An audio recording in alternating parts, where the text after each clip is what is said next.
started in a second here. My name is Greg Ramos, and I'm at Sherman and Howard. Welcome, everyone. I'm happy you could all join us. I have a couple of housekeeping items before we get started. The first is, let's see. Edgar doesn't know that I'm at that age now where I can't read such small print. So this presentation is being broadcast by webcast throughout Charter. And if anyone is on the webcast and you have any questions, you can do that by selecting through the GoToMeeting site. So please send any questions you may have throughout the day via this tool by selecting Organizer Only. And then our organizer is back, will monitor those. And if we have time for questions at the end, we'll try to get those answered. Otherwise, we'll follow up with you. There are some evaluation forms that we'd like you to all fill out at the end of the day. I don't know if they've been distributed yet, but they will be by the end of the presentation. And everybody should have received a copy of the presentation by email. So with respect to CLE, I think everyone has had an opportunity to sign in, and if you haven't, please make sure you sign in at some point, and we'll make sure that we circulate the appropriate CLE certificates and applications. Is there a Wi-Fi guest code? Is there a Wi-Fi guest code and Paul?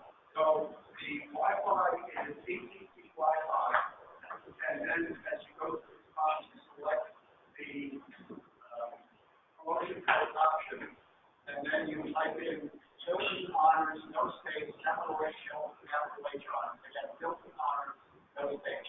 Okay. So for those of you who didn't hear that, AT&T Wi-Fi, and you select code. The code is Tilton Honors, no space, capital H, Hilton, capital H Honors. Okay. Any other questions? Restrooms are out here. There's going to be a 10-minute break halfway through the program. And so we have 4 things to share with you today. And the first is Neil Patrick Harris doing a song and dance. This is my colleague Joe Hines, who's going to talk about some current developments in employment law. Thank you, Greg, and thanks for the opportunity to talk with you today about current developments in employment law. I work on our labor and employment group. Sometimes we just said where fun goes to die. But to me, it's actually a very fun and interesting topic. There are three discrete topics that I'm going to cover today. Drug testing vendor employees, what sort of feedback that you're getting from vendors, the EEO1 component 2, which is brand new and is due September of this year, and arbitration clauses and class action waivers.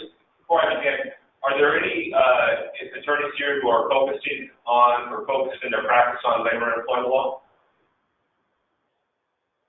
Okay, none. I guess I can say whatever.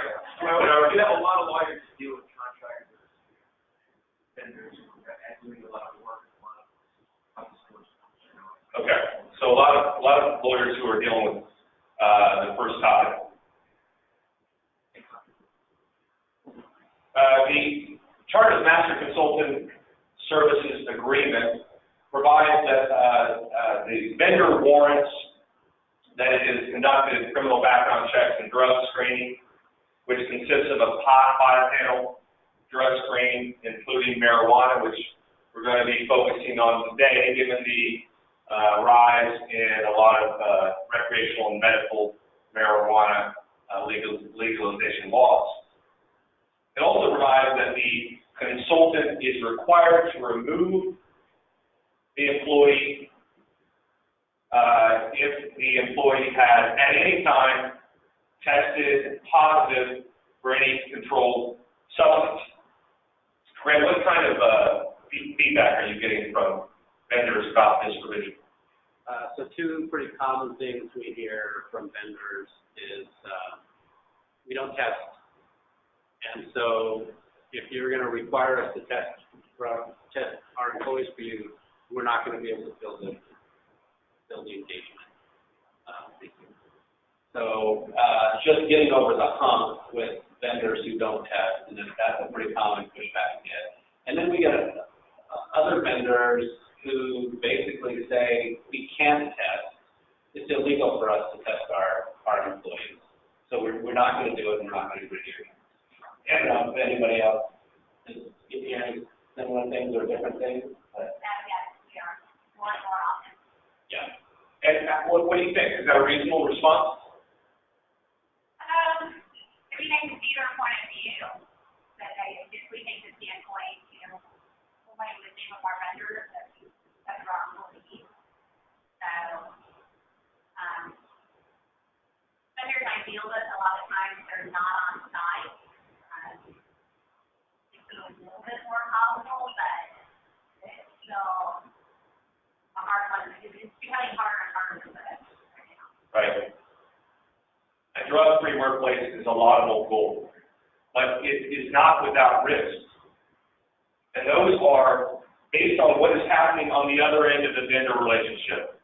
If the vendor is, let's say, testing an employee for marijuana, test positive, and that employee then needs to be kicked off all of Charter's projects, relocated, maybe the employee is paid a lower rate, or suffers some other penalty, then Charter, under the theory of joint employment, is co-determining that employee's terms and conditions, and could be liable under state law. The other theory is based on the agency relationship that Charter has with the vendors, and that Charter cannot hire a vendor to do something that it could not do itself, based on the fact that the vendor is an agent of the employer. And the baseline under Title VII for background checks and drug tests is that they disproportionately affect certain populations. Black men are typically have higher incarceration rates, so they are screened out.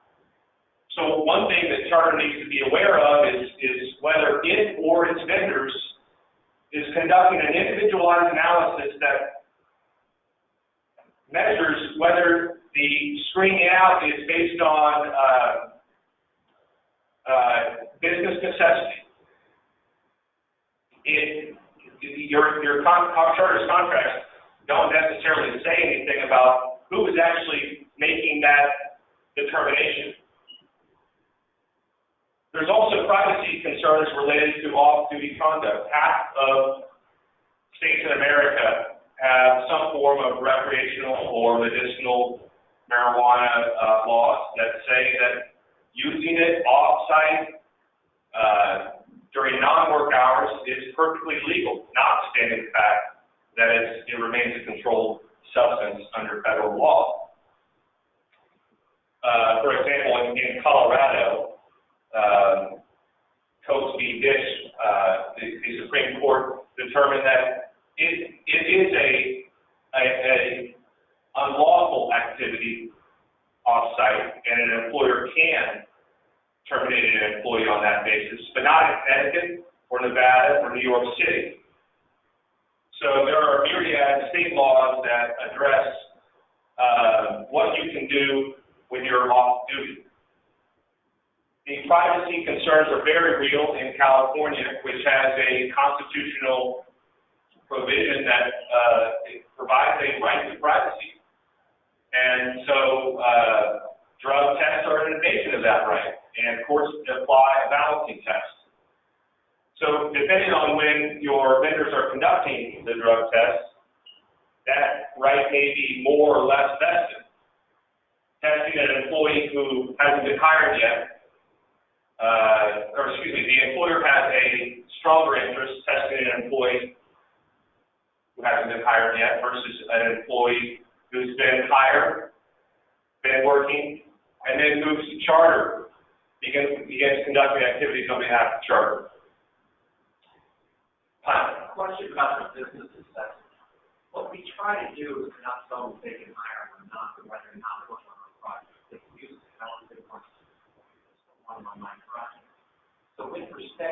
drugs, use of drugs, it seems to me that we might have necessity to establish businesses as people. Folks who may be engaging in the use of these drugs, which can intoxicate or make them higher, what have you, when they're handling sensitive equipment, when they're driving trucks, when they're working on software programs that can affect systems. That business necessity, how fleshed out that concept? The EEOC would say that a blanket prohibition is unlawful, and that an individualized analysis is necessary. So somebody who has tested positive for marijuana, a year ago, but the individuals are the individuals, not the individuals as a type of activity. Individual, with respect to what the unlawful activity is, okay, vis-a-vis the job functions. Safety-sensitive positions, almost always accepted. Does that answer your question? It does. I mean, I think that the nuance of the area for us is, are they engaged in or have access to information which is extremely sensitive, with respect to which impaired judgment might put at risk that sensitive information, or activities that allow them access to sensitive equipment or facilities or systems, which again might put in jeopardy those systems. So it's not so much safety in terms of personal life limb, but it could be property in terms of data and in terms of systems. Okay. Right. Keep in mind that you can always ban use, possession of drugs while you're at work, while you're on customers' premises. I'm not so sure that the EEOC would draw a clear correlation between somebody who tested positive for marijuana a year ago and somebody who's dealing with important IT-sensitive information. But, the EEOC is not always regarded as the most rational agency. I want to mention that the Americans with Disabilities Act, the federal law, does not require any employer to accommodate marijuana use, though state law may do so. In fact, there's a lot of states who are saying that you cannot take an adverse employment decision against an employee for marijuana use. Nevada just passed a law that says you can't refuse to hire somebody who's been positively tested for marijuana.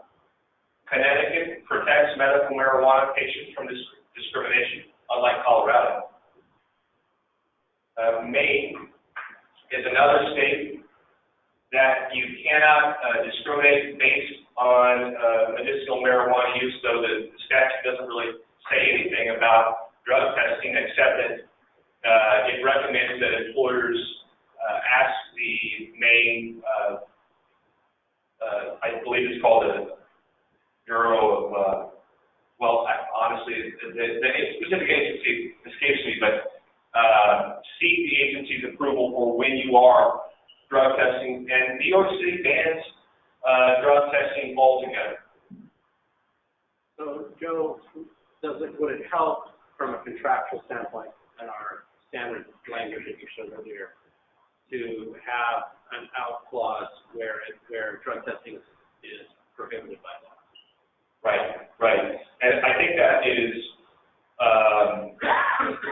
this last bullet point may cover that, in that you're permitting the vendors to make decisions and make an assessment of what the law requires.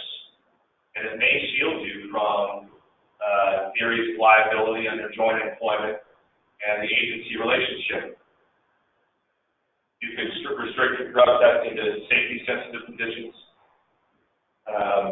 Require in the contract for the vendor to conduct that individualized analysis for each employee who tests positive before making an adverse employment decision. And you can obviously impose liability on the vendor for what happens when an employee comes to your site and does something unlawful. Yeah, Chris. So I'm going to put my plaintiff's lawyer's hat on. In that last one where you say required drug testing at the extent committed by applicable law. If I were a plaintiff's lawyer, I would say you just abdicated your responsibility on that. You can't just put your, put the burden of drug testing or whether you can or can't do it, and if it's done improperly, you just say, oh, that's the vendor's fault. I mean, these are big deals. These are civil rights that people are dealing with. And independent of requirement to contract, we still have common law duty to make sure that you're doing this right. I mean, I'd make some sort of argument to that effect. I mean, what's your take on something like that? You may be right, but I think in a provision such as this is a way for charter to unburden itself of joint employment. This is a permission for the vendor to do what it deems necessary, regardless of what charter says. And if we're operating in an area where we're disregarding what charter may want, I think that we're leaving the zone of joint employment. So, any questions about that topic? We're scratching. Go ahead. So, I guess at the end of the day, kind of the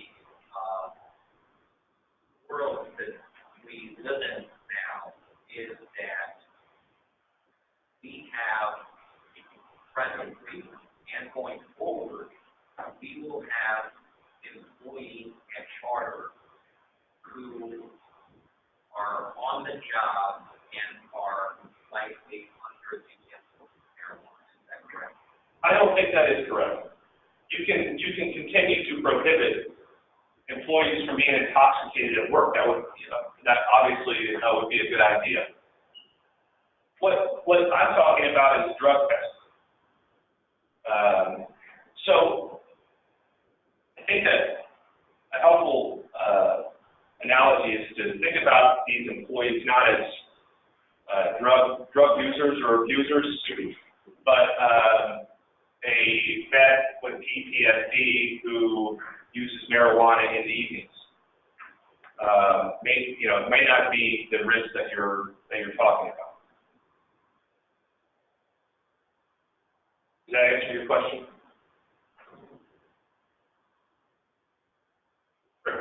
Joe, I see one of the potential areas for disagreement, going back to Hunt's earlier comment, is what's a safety sensitive position?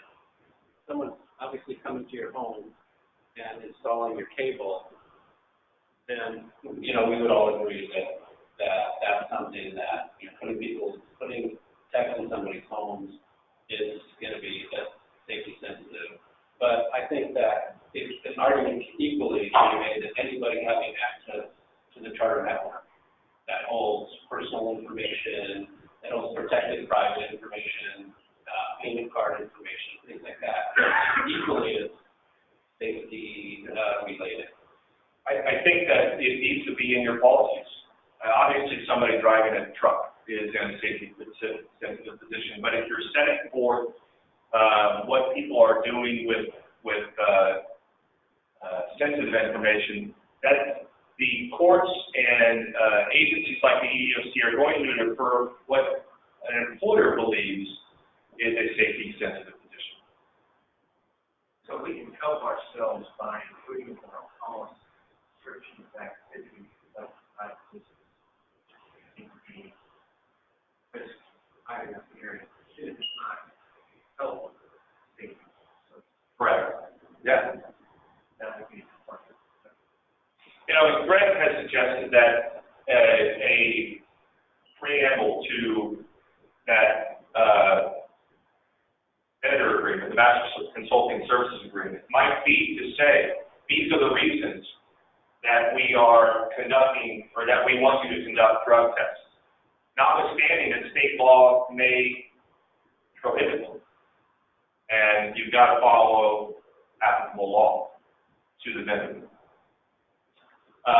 And one final point is that, as a practical matter, a lot of tech companies don't test for marijuana and other drugs.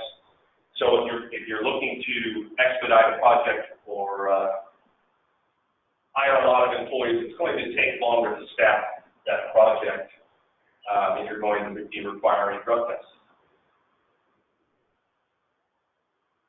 The EEO-1 and the component 2 is the next topic.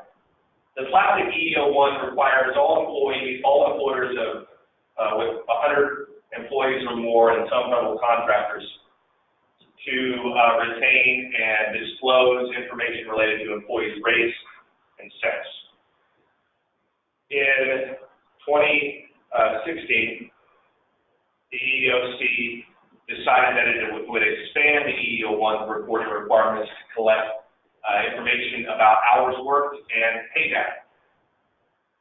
The Office of Management and Budget sought and obtained a stay of that rulemaking process because they found that the information sought was essentially not helpful to determining pay disparities. Later, the federal court in Washington, D.C. lifted the stay, and the EEOC is on fast track to obtain the data by September 20, 2019, and the EEOC is going to be collecting data for 2017 and 2018. I assume that the charter has begun and considered this process. Is that correct? Okay, for Cheryl.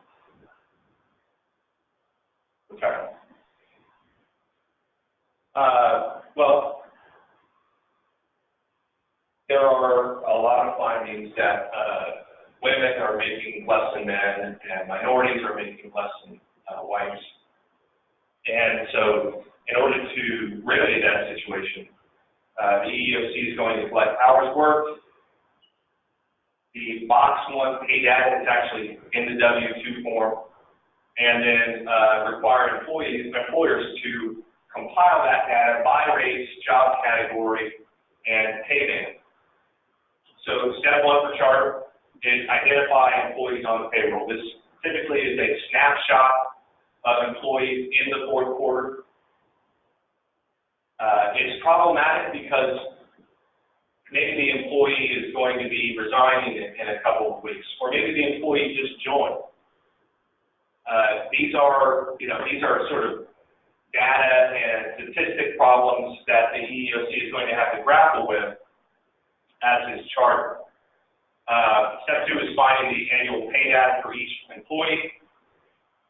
And step 3 is finding actual hours worked for the equivalent. So for non-exempt employees, that's actual hours worked. For exempt employees like executives, that's the option of just marking 40 hours, or you can put actual hours worked. For part-time employees, it's the same thing. You can just simply write in 20 hours. And then compiling the data is going to be very difficult. This is an example. It's very probably difficult for you all to see, but for every job category, this is executive senior level officials, for every job category, you're going to have to separate it into these 12 pay bands by sex and by race. This shows the number of employees. You'll have to do the same thing for the number of hours worked.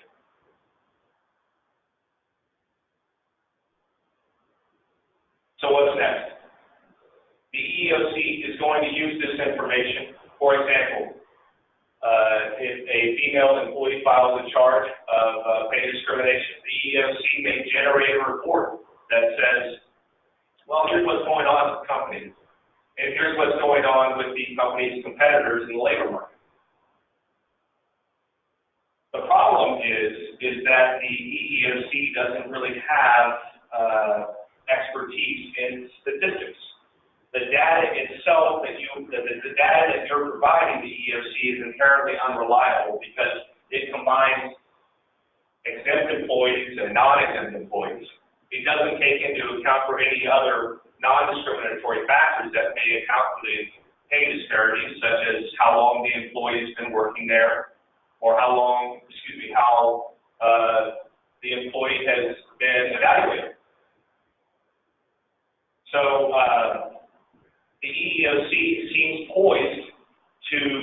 impose a burden on the employer if there is a violation or if there's a claim of systemic pay disparity discrimination. It's up to charter to show why the data is incorrect, misleading, or other non-discriminatory factors that led to this sort of pay disparity. So as you're going through compiling this data, it's an opportunity to reflect on your pay practices, a critical analysis that should be protected by the attorney-client privilege. It's an audit of your systems, and you can remedy these pay disparities. You may recall Google, for example, conducted one of these audits and found that its male employees were being paid less than female employees. Rule 2 is to keep in mind the state pay equity laws. Colorado just passed a Equal Pay for Equal Work Act, which prohibits employers from seeking or relying on pay history data. And the reason is that female employees tend to have lower pay history. It's not a legitimate factor to rely on. Or skip management to buy into the process in order for this to be legitimate and well supported. Write out, what is the company's total rewards philosophy? What factors do you consider when setting pay? Legitimate factors include seniority, merit, travel, training, experience, but you don't want to rely on pay history, unrealized potential, even though you want to tell an employee, a promising employee, we'll pay you more, stay with us. The paying based on unrealized potential is generally not a good idea.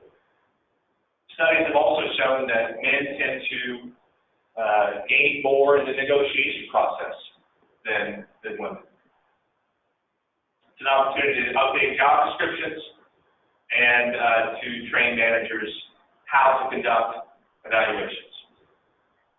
Are there any questions on this process? I have to admit, it's a pretty dry subject. Yes. I just had a comment there. Just everybody has sympathy for their colleagues that have to gather the data. The current EEO-1 form requires 180 data points. The new form requires 3,360 data points. But I'm not quite sure how everybody's going to get that all aligned in the next 3 months. It is burdensome. Are there concerns about what plans in terms of these? They be able to get their hands on that? To do everything? We get it on a FOIA request? I think that they will be able to get it on a FOIA request for a specific charge, but they won't be generally available to the public.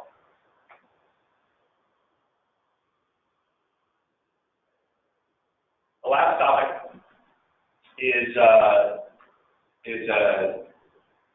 reiteration of a firm entrenchment. We are in the arbitration and class action waiver era. Ethics Systems was decided last year. It was based on a split between the Fifth Circuit, which was ultimately upheld, and the Seventh and Ninth Circuit.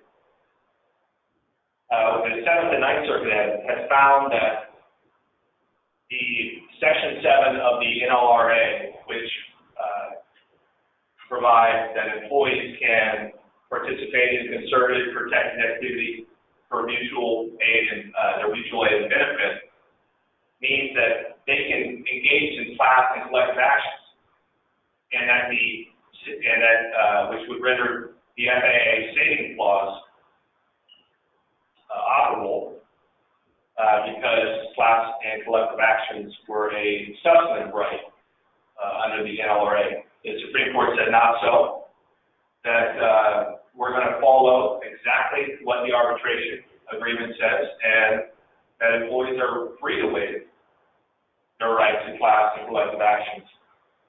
Lance Plus was decided the following year, which found that even though the arbitration agreement and class action waiver was ambiguous, they're not going to impose a presumption that employees are entitled to class and collective actions. So the Supreme Court has made clear that the NLRB is becoming less and less relevant, notwithstanding the NLRB's attempts to elbow their way into the workplace. That compliance with the FAA, so long as arbitration agreements and class action waivers are clear and unequivocal, will carry the day, and that we're not likely going to see any additional certs granted by the Supreme Court on this issue again, or in the near future. So a lot of employers are asking themselves, are these worth it? Many think that arbitration is faster, less expensive, more predictable. You can hire an arbitrator with expertise in employment law rather than having 12 jurors second guess your employment decisions. And many of these agreements contain confidentiality clauses. On the other hand, arbitration doesn't contain dispositive motions, rules of evidence. Arbitrators typically find an equitable way to split the difference in a dispute. And an appeal under the FAA is an uphill challenge. You've got to show manifest disregard of the law or unconscionability. There's also a public outcry, as you probably all have heard, that confidentiality shouldn't be permitted in sex harassment suits. So it's worth considering what news story comes out. A plaintiff's lawyer says, "Well, we're locked in arbitration, and my client isn't getting her day in court." The fear of hundreds of solo arbitration demands is real. Instead of class arbitration or collective actions, plaintiffs' lawyers have just filed hundreds of these, and it will take years to get through the initial pleadings. There's been some thinking that the notion that we're seeing all these arbitration demands is based on the fact that plaintiffs' attorneys have the class lists already available. They're already locked in collective actions, so when they were forced to arbitrate, they had names, addresses, and phone numbers of all the class members. So it's possible that this will shrink. It largely depends on whether the plaintiffs' attorneys are making any money, I think. Yeah, Chris. Again, I'm putting my plaintiff's lawyer's hat on. There's just too much money to be made on these deals in some way, shape, or form. If you've seen or heard the way the plaintiffs are trying to challenge the practical effects of class action waiver, either by just trying to further the arbitration system. Because I can see where you say, fine, we're going to try. I can see where Charter would say, we're going to try this one, and depending on the outcome, that outcome will dictate what happens on the rest. If we win, everybody ought to know that we're going to win. If we lose, okay, maybe we'll get everybody together by themselves. But have you heard anything from the plaintiff side on how they're trying to challenge class action waivers? Particularly since the Supreme Court said we're done, we're not talking about this anymore. At the NLRB, the NLRB still can find a way around ethicism in that they attack the confidentiality of arbitration. And that has been well received at the NLRB since these two decisions, Ethics Systems and Lambs Plus. So it becomes a PR campaign. Right. But aside from that and the filing of hundreds of these demands, not too much. I think that we're pretty firmly entrenched that class action waivers are here to stay.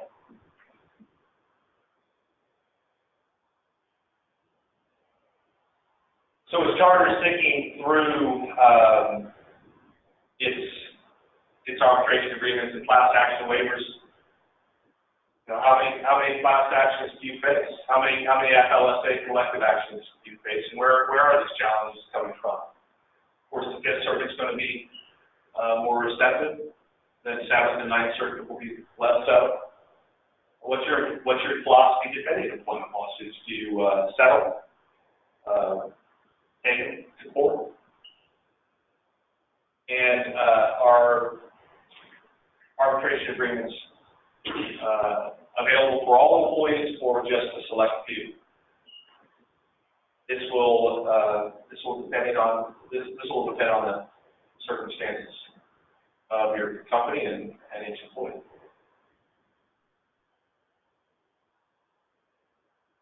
Any questions on that topic?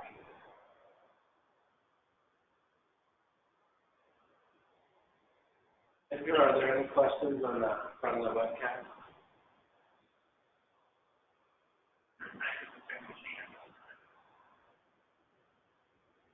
All right.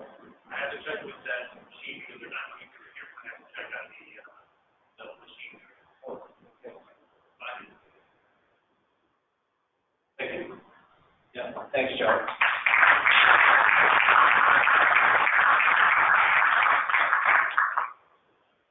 So the next topic is Chris Mosley, and he's going to reboot his what's probably a biennial discussion on risk allocation topics, which is something that's always valuable and helpful for those of us who do transactional work. So, Chris, welcome. Hey, go get your coffee now. We're ready for insurance. This is why you all came here. I know. But before we go to insurance, see, I got half the people in the room leaving already. I'd like to thank the people in the front row for showing up. We have a couple extra minutes. So I actually want to follow up on your point from Joe's presentation. You asked the question, can the plaintiff's bar get this? So understand, I'm a trial lawyer at Sherman and Howard, and I do insurance stuff. That's what everybody goes to law school for.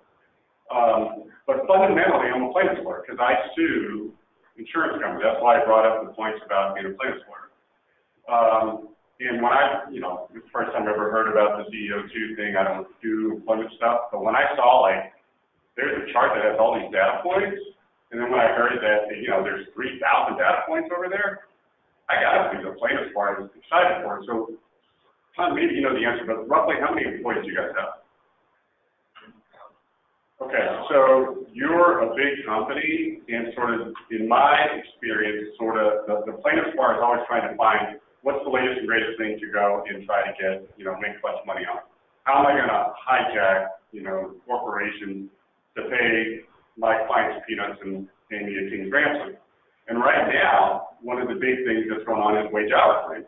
Fair enough to the employment folks? Because you get attorney's fees and you get this, and it's kind of like strict liability on the rest of it. So the immediate thing that jumped out to me was the prospect of a wage hour claim. And I'm guessing class actions can be waived on that one too. Is that right, Joe? So, the cookie good? Excellent, excellent. But it doesn't take too much for a plaintiff's lawyer to say, okay, I can't represent a class, but I'm going to contact all of you. We're going to meet in a room like this, and I'm going to serve cookies, right?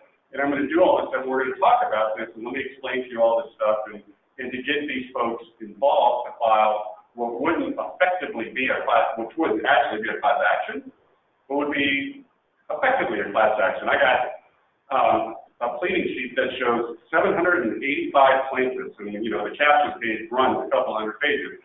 Those are all my plaintiffs. And I'm going to pursue this wage hour. And oh, by the way, in discovery, I want to see these forms. I'm going to go to the EEOC or whoever and make a FOIA request on these forms. So why am I bringing all this up besides to raise everybody's blood pressure? And why am I bringing this up? Because I'm an insurance guy. Because what we're not talking about today is wage and hour insurance, but it is something to consider. There is a product out there that provides protection for wage and hour claims. It's a relatively new product. I know about it because I spoke on it about 4 years ago. This will sort of lead us into the exciting insurance topic. But it is something I think just you gotta think about, you know, in conjunction with the Joes of the world, and God forbid if you go down the insurance route, I can help you with that. But you got to think about what is my strategy going to be if a plaintiff's lawyer, you know, has this information that is just laid out in just beautiful form, and all I have to do is convert it into a spreadsheet, and suddenly, you know, I'm saying that Greg Ramos and Shannon Dunham should be paid the same, but Greg's being paid $1.2 million and Shannon's being paid $120, and away we go. So something to think about, something to at least kick around in the back of your head so that if that claim does come down, now, who knows, someday these wage and hour claims will go away. And maybe that's kind of the point of the CEOC stuff. But I'm telling you right now, that's kind of the plaintiff's labor choice with this. So, hey, is everybody excited now? Did I get y'all like, this was good? All right. So, how many people have seen me do this before? All right. All right, how many non-Sherman and Howard people have seen me do this before? All right, so not many. So let me make a quick introduction. I'm a partner of Greg's. We've been partners for way too long. At Sherman and Howard, I'm a trial lawyer, and all I do is insurance coverage work. How many people know what insurance coverage work is? Yep, that's kind of what I figured. Okay. So I'm not the guy that if you get into an auto accident and they say, hey, I'm going to get you a lawyer and then I'm going to defend you. That's not me. That's an insurance defense lawyer. Those are guys and gals who want to be coverage lawyers. I'm the one that actually reads the insurance policy and fights with the insurance company when they deny your claim. And believe it or not, that happens. They deny your claim. And I've done that for 20 some odd years. Firm's been gracious enough to allow me to grow a group and all the rest of that stuff. All I do is represent business. I usually don't do like the auto claims. Those are the PI lawyers that you see on TV and stuff like that. But all things commercial insurance. And it's not just claims, so where the insurance company denies, but this is why Hunt asked me to speak today. I help with insurance and indemnity provisions. When I see new products like the wage and hour product, I try to get smart on it and bring it to your attention. Because now I'm going to ask you two questions here. And if you haven't gotten the theme of this, is going to be an interactive presentation. It's the only way I keep people alive when we're talking insurance. How many people here draft insurance and indemnity provisions in their contract? Lots of you. All right, I got it. Okay. How many of you have any idea what you're doing, especially on the insurance piece? So let me tell you how these provisions work, right? This was somebody like Hunt comes and says, hey, I need you to do this contract, right? And so you're like, now I got to get this. I do all the fun stuff. Now I got to do the insurance and indemnity. Well, you know what? I did that on a deal like 6 months ago. Let me go find that one, and I'll just import it in here. Well, then go back 6 months ago. What did you do there? Oh, you know what? I did it like a year ago. So and it goes back years. The first time I gave that analogy, I did it to this group of municipalities in Colorado, and everybody laughed and went, because that's exactly right. Nobody likes doing it. It's boring, but mostly people don't like doing it because they don't know why it's there or what's the whole purpose behind it. If I ask folks here, does anybody know the difference between an occurrence trigger and a claims-made trigger? So I'm not going to ask that question. I'll probably get one or two hands. But these types of things are important when you're really looking at the function of insurance and indemnity, which is to protect you when your vendor does a bad thing. So far, so good. So, we're going to talk about three things today. Maybe. It depends. I have 15 minutes. Greg told me that he put me second right before the break to limit the amount of time that I have here. And Joe, it's great because he went short. So we can talk about insurance for a while. There's three topics. One is what I generically call cyber insurance, because that's what people hear these days. And the provisions that you should think about when you're dealing with your technology vendors. Now, here's the first thing you're going to learn. You're not actually getting a cyber policy for most of your technology vendors. You're getting a technology errors and omissions policy. And we can talk about what that is, why it's important, what you should do in your contracts about it, what the technical distinction is between cyber insurance and technology, what I call a tech-no policy. That's topic number one we can talk about. Got it so far? Okay, good.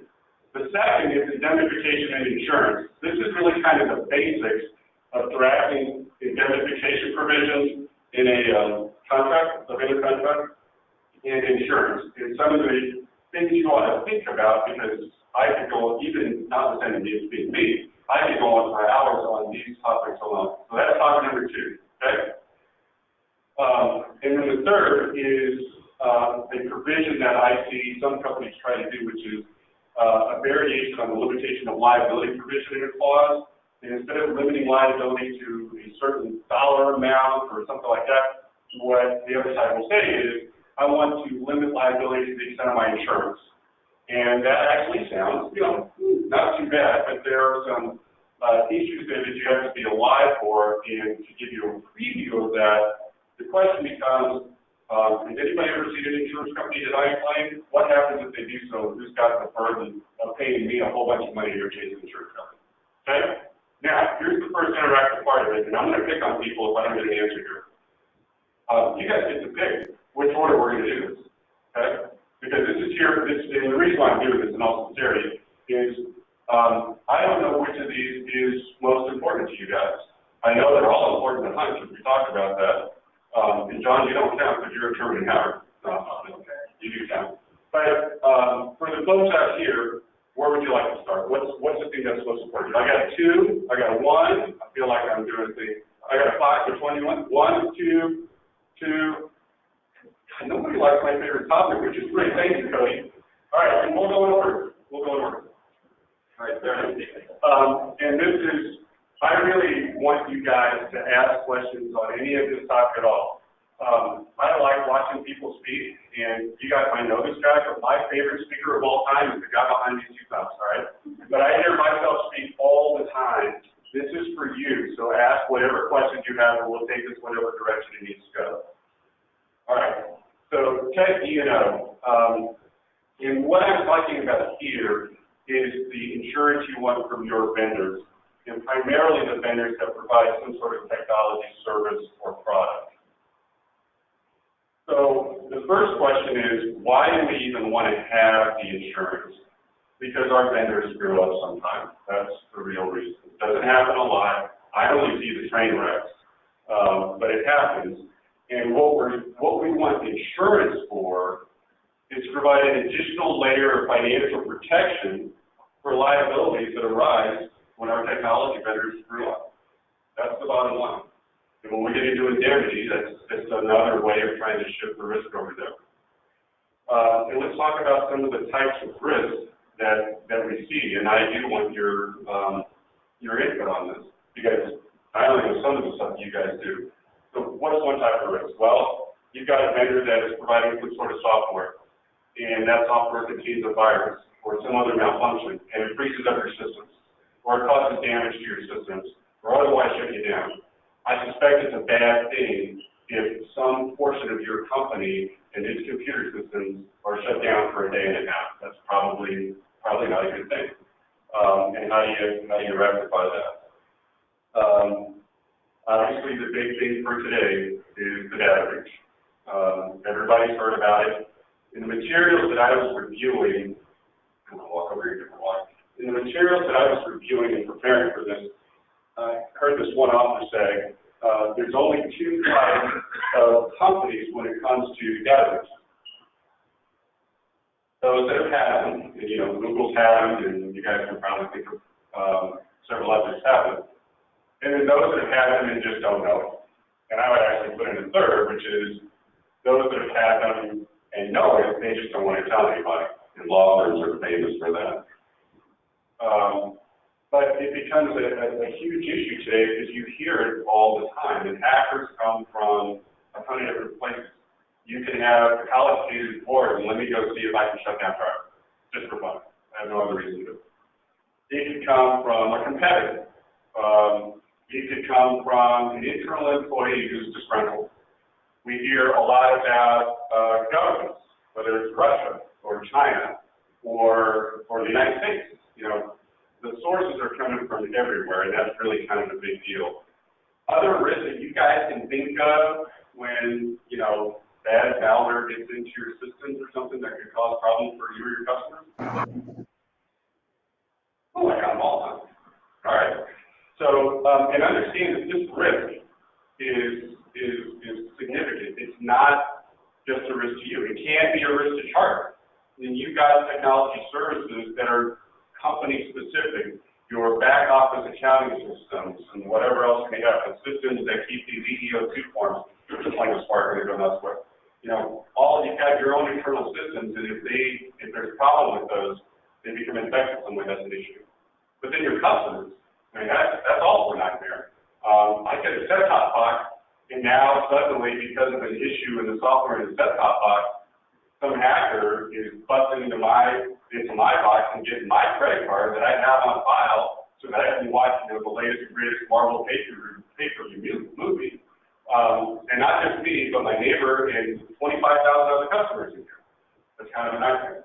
So those are, you know, and those dollars can be big. Anybody know what the biggest cost of a data breach is? Anybody? Come on, somebody's got it. That's a reputational risk, and that's a big one, but there's actually a dollar risk that's significant. But excellent point, though. Anyone?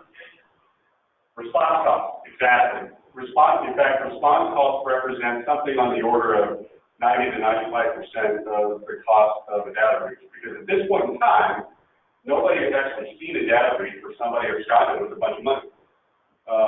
But there's always that fear, and of course, plaintiffs bar, you know, they feed on fear, and that's great. But then, by law, you have to give these response costs, and the cost to respond, I've seen so many different reports, but here's what I can tell you. It's no less than like $1.50 per customer to properly respond and all the rest of it. And I've seen figures of $3 or $4. You add that to all your customers, those dollars start getting really big in a hurry. Okay.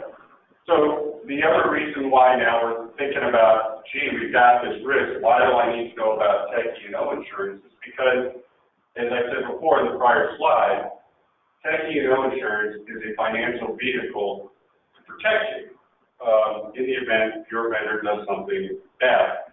Well, it's not the only vehicle for financial protection. The reason why I go into this theory is so hopefully it'll help you understand and have a different perspective when you're writing these clauses, why you're writing them in there. That's why I asked the question, does anybody know why they're writing them in there, beyond the fact that I have to put them in there? There really is a reason in there why you want to get it done correctly. So what's your other layer of protection? Well, there's the classic indemnification. That's going to be the next one that we talk about. And then legal damages. You know, you get to hire Joe, you get to hire me, you get to hire another trial lawyer to go sue the vendor, and you win. Well, all that's great. Indemnification is great. Winning a trial is fabulous for the lawyer, but none of that makes any difference if the vendor doesn't have the dollars to go to pay. If the vendor is either too small, or the vendor may be a big company in financial distress and doesn't have the funds to do it, it may be kind of like, God forbid, a law firm where everything gets cashed out every month. So there's no big pool of reserve funds sitting there somewhere. So the indemnification and the legal remedies that you have are only as good as the solvency of the vendor. In theory, insurance provides another pool of financial protection from what are presumably solvent third parties, which are insurers. Now, I say that mostly tongue-in-cheek. Most insurance companies today are in really good shape. They have a lot of money because they keep denying claims. But that's their whole purpose, is to be the financial big brother for the policyholder. So in this case, for the vendor. So if you have a situation where you have a vendor who can't meet its indemnification obligation, won't meet its indemnification obligation, or can't pay a judgment or something like that, then you want to make sure that they've got the financial backing of an insurance company behind it. Does that make sense? Do people like having financial security in case they screw up? Okay, we're going to have to start passing the talk around. Come on, guys. There we go. It's good. And so the key is to make sure that when you're drafting these clauses, that you're including the right provisions in the contract. Now, this part of the presentation is going to focus specifically on Tech E&O, but when we get to the second part, we'll talk about some of the things that you want to think about when drafting the insurance provision as a whole. All right. So what is tech E&O insurance?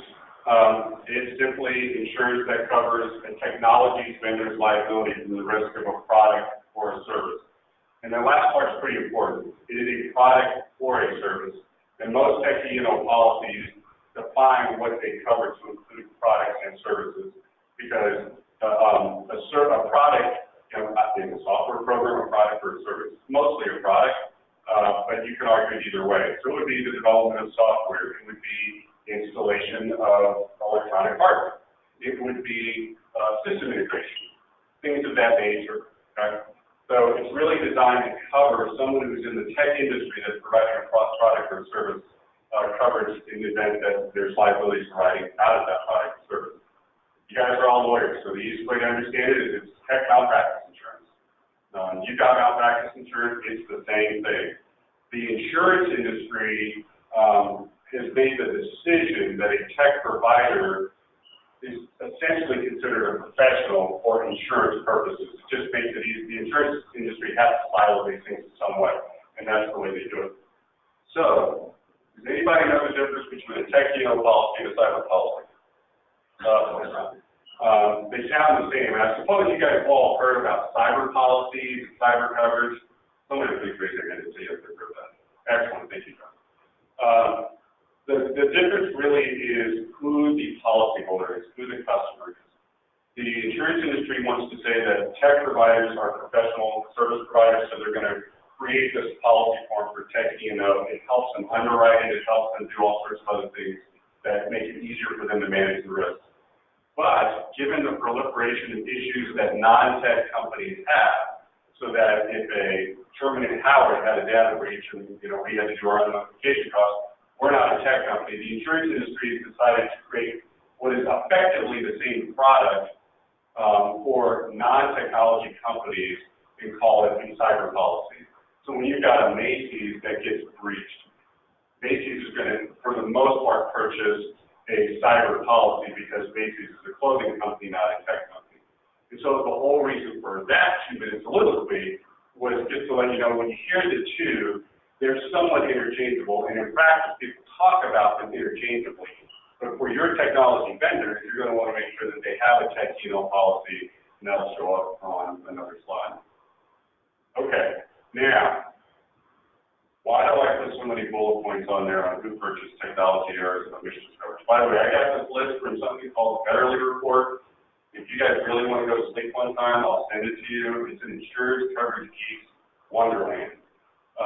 But this guy goes through a bunch of the different forms and things of this nature. But he also talks about who are some of the vendors here. So I actually want you guys, I'm going to walk through these just briefly, but I want you guys to pay attention to that because I want you to think, I don't know who all your vendors are. But I want you to start thinking about, are these the types of folks that are our vendors that we do business with? Tech consultants, right? Systems integrators, application service providers, internet service providers, internet retailers, cloud service providers. That could be even something for charter machines. Network electronics manufacturers, medical technology manufacturers, telecom companies. Just to give you a flavor of the types of companies that generally are looking to get tech E&O policies. And if you guys are dealing with these types of companies as your vendors, these are the folks that you're going to want to make sure have the right tech E&O insurance to cover what you're doing. A brief side note, there is a lot of litigation in the insurance coverage world right now on data breaches, coverage for data breaches, and also coverage for social engineering. Do you guys know what social engineering is? Okay, social engineering is this. I'm a thief, okay? And I'm going to say Greg is Hunt's assistant, because that's basically what he is. I happen to monitor over several months the email traffic that goes back and forth between Hunt and Greg, and I realized, that's pretty important over there, and he's the one that says, hey, we're going to close this deal, we need to send $2.5 million somewhere. And once he closes that deal, it appears what he does is he contacts Greg and says, hey, we've got this deal done, here's all the stuff, you need to wire $2.5 million for this. I'm like, all right, I got it. Oh, you know what? I've got a specific project. He's working on Project X. All right, I got it. Okay, I'm ready to roll. So now I intercept into the system, and I create a profile that looks like Hunt. And I send an email to Greg, and I say, hey, I know you received something from me a couple hours ago that we closed this transaction, and you needed to send $2.5 million to this bank in Chicago, but I just got word from the CEO of the other company that they had actually switched banks, forgot to tell us about it. You need to send it to a bank in Long Beach. And here's the information. And Greg looks at it and says, okay, looks like that, and sends off the money. Okay? $2.5 million goes, and within about 5 minutes, after the money hits the bank in Long Beach, and I wish this was some data story, but it's actually true, that money is gone. It's gone. The thief has taken it, and it's doing its thing. Meanwhile, the party with whom you did the transaction says, worth like $2.5 million. You're like, I sent it to you. That's a social engineering crime, where somebody poses as an imposter to steal it, and it comes up in a number of different ways. It comes up in the way that I just described it was the first iteration of how these thieves are doing it. They've changed their methods now. One way they've done it is to break into the system, into your system, monitor it, understand how you do business, and then start intercepting invoices to your customers and directing your customers to change their payments to another source. I unfortunately had a client that did that. Fortunately for that client, the loss was in the 6 figures and not higher. But that's the next thing that's going on.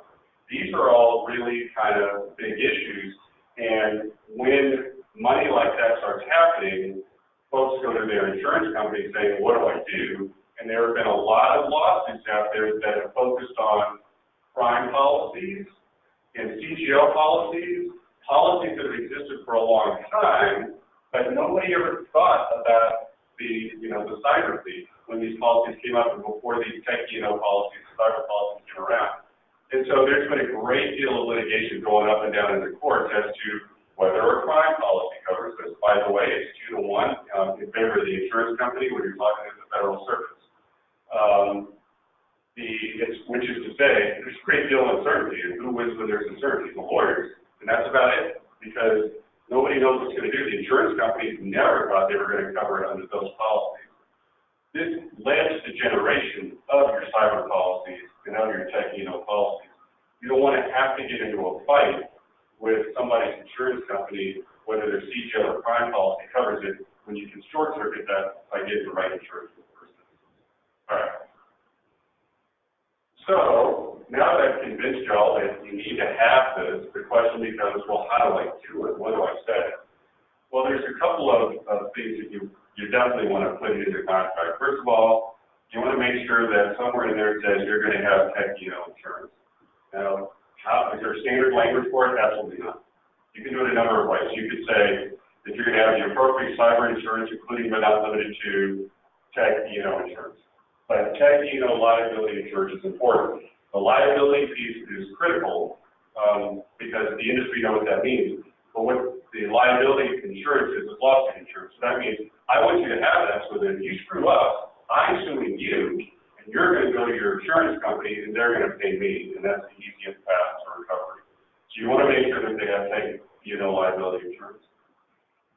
And then I would say at this point to have some sort of generic language like that says that provides standard coverages, available in the market or something like that. Now that sounds like a lawyer cop-out, and it is. And the reason is the tech market, the policies are ever evolving. It's a brand new area. Insurance companies love it. They're taking in literally, I think last year they took in $2.1 billion in premium on cyber and tech last year, premiums. And so they love it. However, there's no standard policy form. You guys know what a CGL policy form is, commercial general liability? It's your basic slip and fall policy. It's the one that if I tripped over here and I hurt myself and I sued you guys, you would go to your CGL carrier. Greg would fire me for ever thinking of suing you guys, but it's your standard slip and fall policy. It's a standard form policy. There's an organization out of Ohio that creates the forms and all the states approve it. Auto liability policy is the same way. Your homeowner's policy is standard form policy. Most of you have an HO1 form. I say that just to make it sound like I know what I'm doing. But if you look at the bottom, you'll see there's forms. that's fine, because when you say you need CGL coverage for this, everybody understands it. But there's no standard form for a tech policy.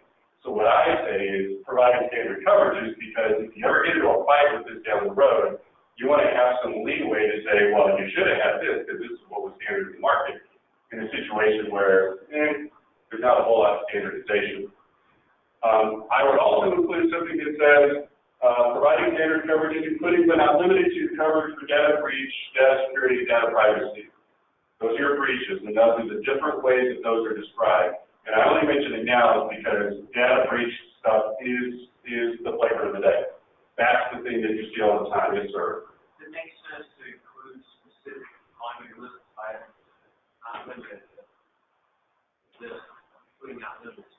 Absolutely. I think that's right. And that gets also to the last point, which is you also have to think about your vendor. Are there specific unique liabilities with your vendor? So when you marry those two, absolutely, I would say something like that, and you could put a list of including this, that, or the other. I can work with you on that, because there's 15 or 20 different coverages that show up in those things. Some that are going to be important to you and some that aren't. But yes, you can absolutely do that. So to recover under a policy for technology, do you have to prove negligence? No, I don't think so. You just have to do your failure to perform. Right. Keep in mind, this is a tech policy, and that's just what the insurance company decided to call it. They could have called it my oranges and banana policy, but they decided to put that label on tech because that's the industry that they're addressing. And because the insurance industry didn't quite know what bucket to put this in. D&O, CGL, crime, what should I do? And then somebody said, let's just put it in and call it that. But it is not, its coverage extends beyond a traditional professional liability claim. Because if your vendor, our vendor, screws something up, if Mosley Inc. screws up some software and it causes all sorts of issues for you, right now, I don't think the law requires you to establish professional liability on my part. All you have to do is establish negligence on my part. So that's a great question. That's the distinction between why they do that. Yes, good.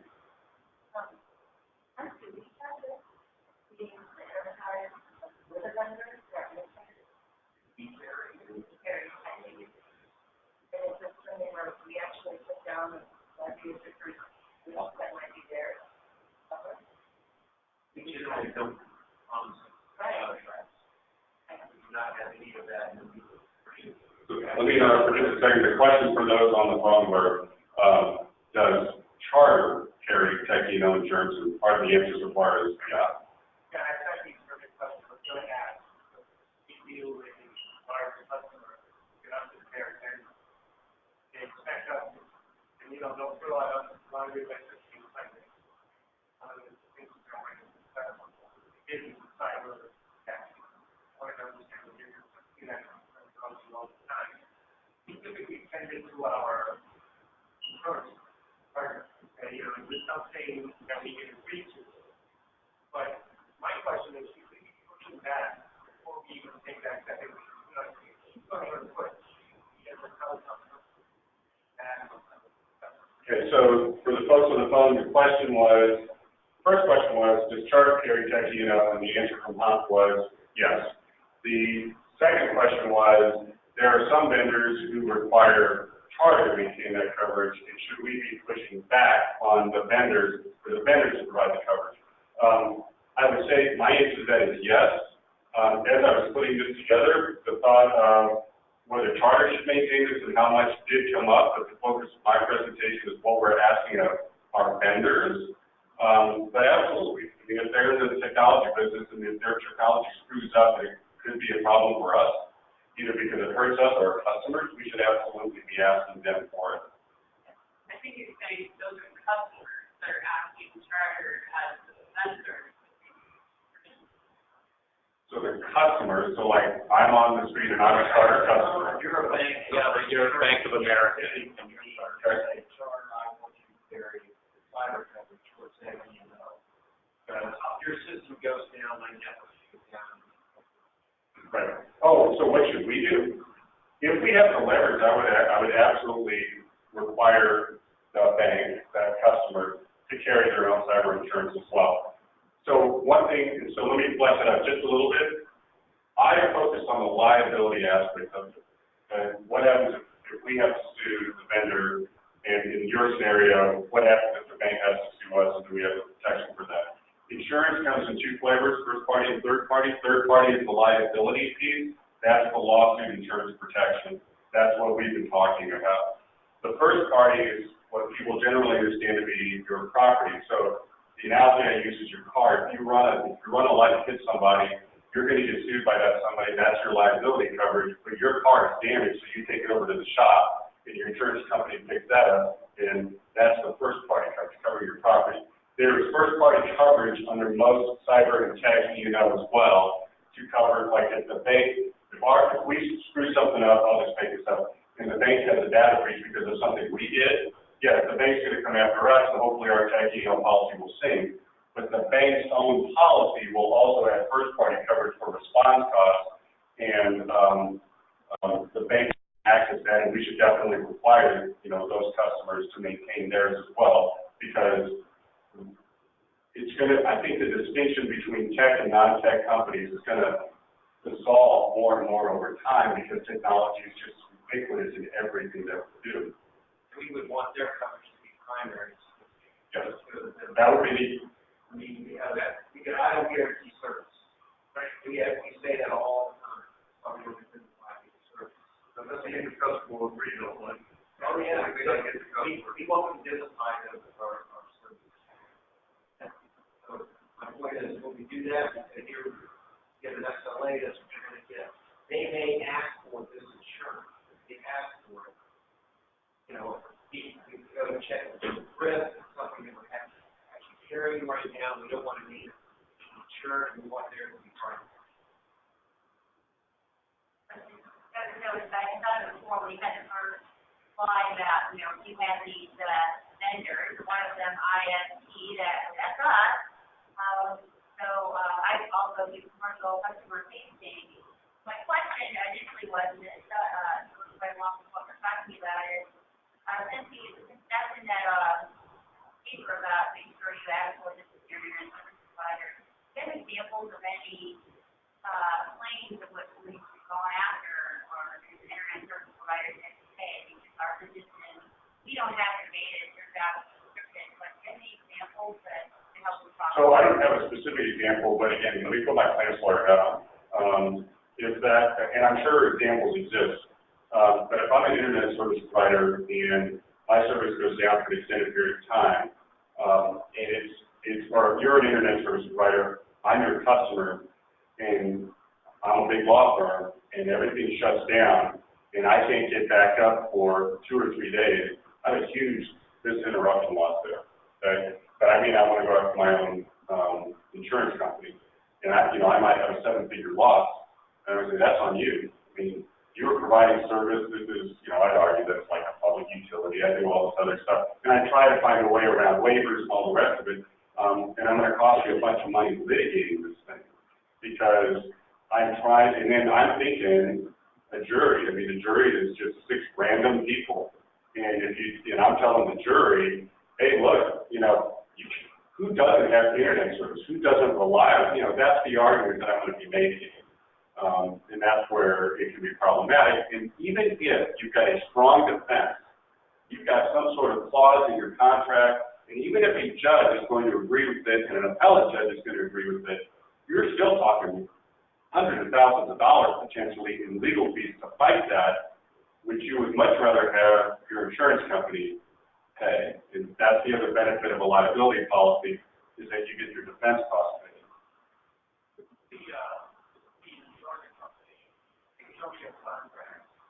They look at the contract and say there's a waiver on, I think you talked about liability, there's an SLA, I'm not paying. Sure. So the question was, let's look at the insurance company, look at the contract, and say you've got limitations of liability, all sorts of disclaimers, it's clear as a bell. And wouldn't the insurance company just deny? In that situation, you absolutely call me, I'll take that on a contingency fee, that's bad faith in the first instance. Because in a liability policy, you get 2 primary benefits. you get defense costs paid for, and then you have a pool of money available to pay for judgment or settlement. So defense and indemnity.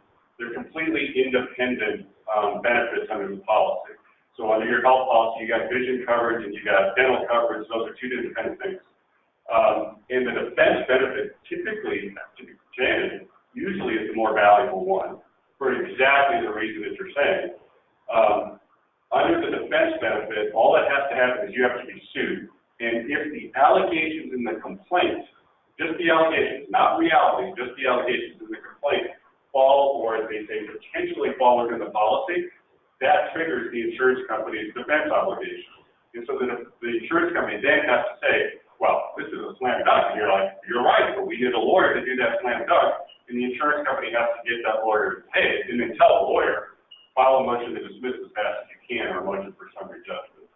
So the old policies back in the day used to say, and we agree to defend even if the claims are fraudulent, false, or groundless or something like that. And that's kind of the idea. One last point, I think we, as a large company, I don't know, I think we're trying to several $1 million for sort of potential claims. But you don't even go to your insurance. I'm sure that number's wrong. Like, you get $3 to $5 million, or something where you pay something. Right. So the question there was, well, what happens when we as a company likely have multi-million-dollar retention? So there's a couple of things you can think about on that. First of all, purposes of retention. One is to save insurance costs. Now that's your decision. You've decided that we're going to take on a certain level of risk before we have the insurance company do it. Another reason is that insurance companies will want you to have some risk in the game. And if there's a claim out there that's kind of frivolous, they want you to have some financial incentive to try to actively defend against it. And so and when you as a company decide to have a higher risk, a lot of times what you're saying is, the smaller claims, however you define small, we'll just take care of it. I just want the insurance for the bigger claims. And sometimes bigger claims simply means, and I just want them to pay the bigger claims. I'm okay paying the lawyers a couple $1 million. So those are the different things. Now, when you're talking with your customers or your vendors, and it's not on my list, but certainly one of the things to think about is, do you want to have a maximum retention on there? I don't know. If you're dealing with a large, let's say your customer is Bank of America, you probably can care less what the retention is on Bank of America's policy. But if you're talking about, mostly in Ramos Inc., and, we're a $500,000 a year company, then you probably want to stay in a retention no more than $1,000 or something like that. So, sorry? Yeah, that was great. Get your interaction. There we go. Love that. All right. Now I feel like I'm going back in time to go over this slide again. You should, though, think about any vendor you're dealing with that has unique risk. How do you identify unique risk? Well, I call it either your spidey sense or your antenna. It's just an instinct. You guys have done this long enough. You know your business. You know your customers. You know what's normal and typical. And you'll know when you see something, you go, there's something about this particular customer that I'm worried about something different. Well, follow that thought and see what you come up with. And maybe you add that to that laundry list of things to make sure that you're covered. So I would say, you run into that occasionally where vendors will agree to everything in the insurance provision, but when you read their address in the preamble, it's like Bob Jones at 128 Pine Street, and it's a sole proprietor who doesn't have this insurance and will sign anything to get charged. Yep, no doubt. Thank you. Even though they might agree to our language, that's the kind of thing where you're in. Well, and that gets us to this slide. That was perfect. Well done. And so one of the questions, the next topic is confirmation of coverage. What is it you're going to require in the contract for the vendor to prove that it has the right insurance? How many people have in their contracts, give me your certificate of insurance? Okay, everybody raise your hand because that's what everybody has. Okay. The problem with the certificate of insurance is it's not binding on an insurance company. Understand, 99% of certificates of insurance that get issued by insurance brokers. And all they reflect is, A, yes, this company has insurance, as of this day, the date of the certificate, which, June 17, 2019. Here's the carrier, here's the basic type of coverage, here are the policy limits, and maybe one or two other pieces of information. One, that doesn't reflect whether or not the policy has been canceled, doesn't reflect whether the policy limits have been impaired by another claim, and if that information changes tomorrow, and now the policy and the certificate conflict, the policy doesn't mean anything. It's not binding on the insurance company. It's not issued by the insurance company. It's the policy that controls. So the certificate, I am, in terms of confirmation of coverage, but they do serve a purpose. They give you sort of the basic, and if it's a vendor that's not so important, that's fine. But for the ones that are important, either because they're big or they're the Bob Joneses of the world, you need to make sure you have in your contract the right to request a policy form. Because if the insurance is intended to be a serious risk management tool for you, a serious tool to provide financial protection against a screw-up by your vendor, then you need to have the right to at least look at the policy and maybe collect the policy and have your insurance group or your broker or me take a look at it and tell you whether or not it's compliant. A certificate of insurance doesn't talk about all the endorsements on the policy that narrow or broad coverage. Broad is great, narrow sucks though, if it narrows it on the risk that we're concerned about. Sometimes policyholders, that I've seen, when they've had the request made of, hey, we want to be able to see your policy, the pushback is, there's some proprietary information in this that I don't want to, proprietary that I don't want to show you. For example, I may not want you to know how much I'm paying in premium, because maybe I'm richer than you think, and I don't want you to think that. Or maybe my premiums are calculated, they're rated on either my employee volume or contract volume or what have you, and all that stuff is in the forms. I don't want you to see that. And my solution to that is fine, I don't want to see it either, I don't need it. I need the substance of policy forms, so why don't you redact that information out? I don't want you to take pages out, because I want to make sure I have a complete policy, and I can tell because there's a thing called the forms page in these policies, and it lists all the forms, which is why I call it forms page. But give me the whole policy and just redact that stuff out, and we're good to go. This actually was on another slide that I'll mention here. So this is the trial lawyer in me. I would commend to you, if it's an important contract, if you really need that insurance, if you're asking somebody for a $50 million insurance or 25, get the policy and have someone review it. Because if you're asking for that much insurance, you're asking for it for a reason. Make sure you have the right. It's for you too, but what are, we're doing a lot of deals with international vendors, Southeast Asia, Middle Eastern, Europe, even. What are our thoughts on, policies we set up with these international, vendors? Set policies that are written, by foreign carriers, or to be U.S.-based? I don't think it's important for it to be U.S.-based. Most insurance, well, not all, but most is U.S., Bermuda, and London. That covers a great deal. Now, you've got some Asian carriers, one and so forth. There's a lot of interaction between them, and so the forms are generally the same. What I would say is if you're dealing with a company in South Africa, right, although they'll probably use London forms, but get the form and we'll take a look at it. And that does probably require some research into how different places interpret certain policy provisions, but the basic coverages are going to be there. Things that you would look for example, are there territorial limitations to the scope of coverage? So most U.S. policies provide worldwide coverage. Some of them provide continental coverage. Those are the types of things. Those you would definitely want to have someone experienced in insurance to do that. Whether that's me or whether it's someone else who's been in the insurance industry, you want to do that. That's a great point. Great point. We get pushback all the time when we ask for policy. I've heard for 1,000 times. That's against our policy. So I think leading when you ask that question,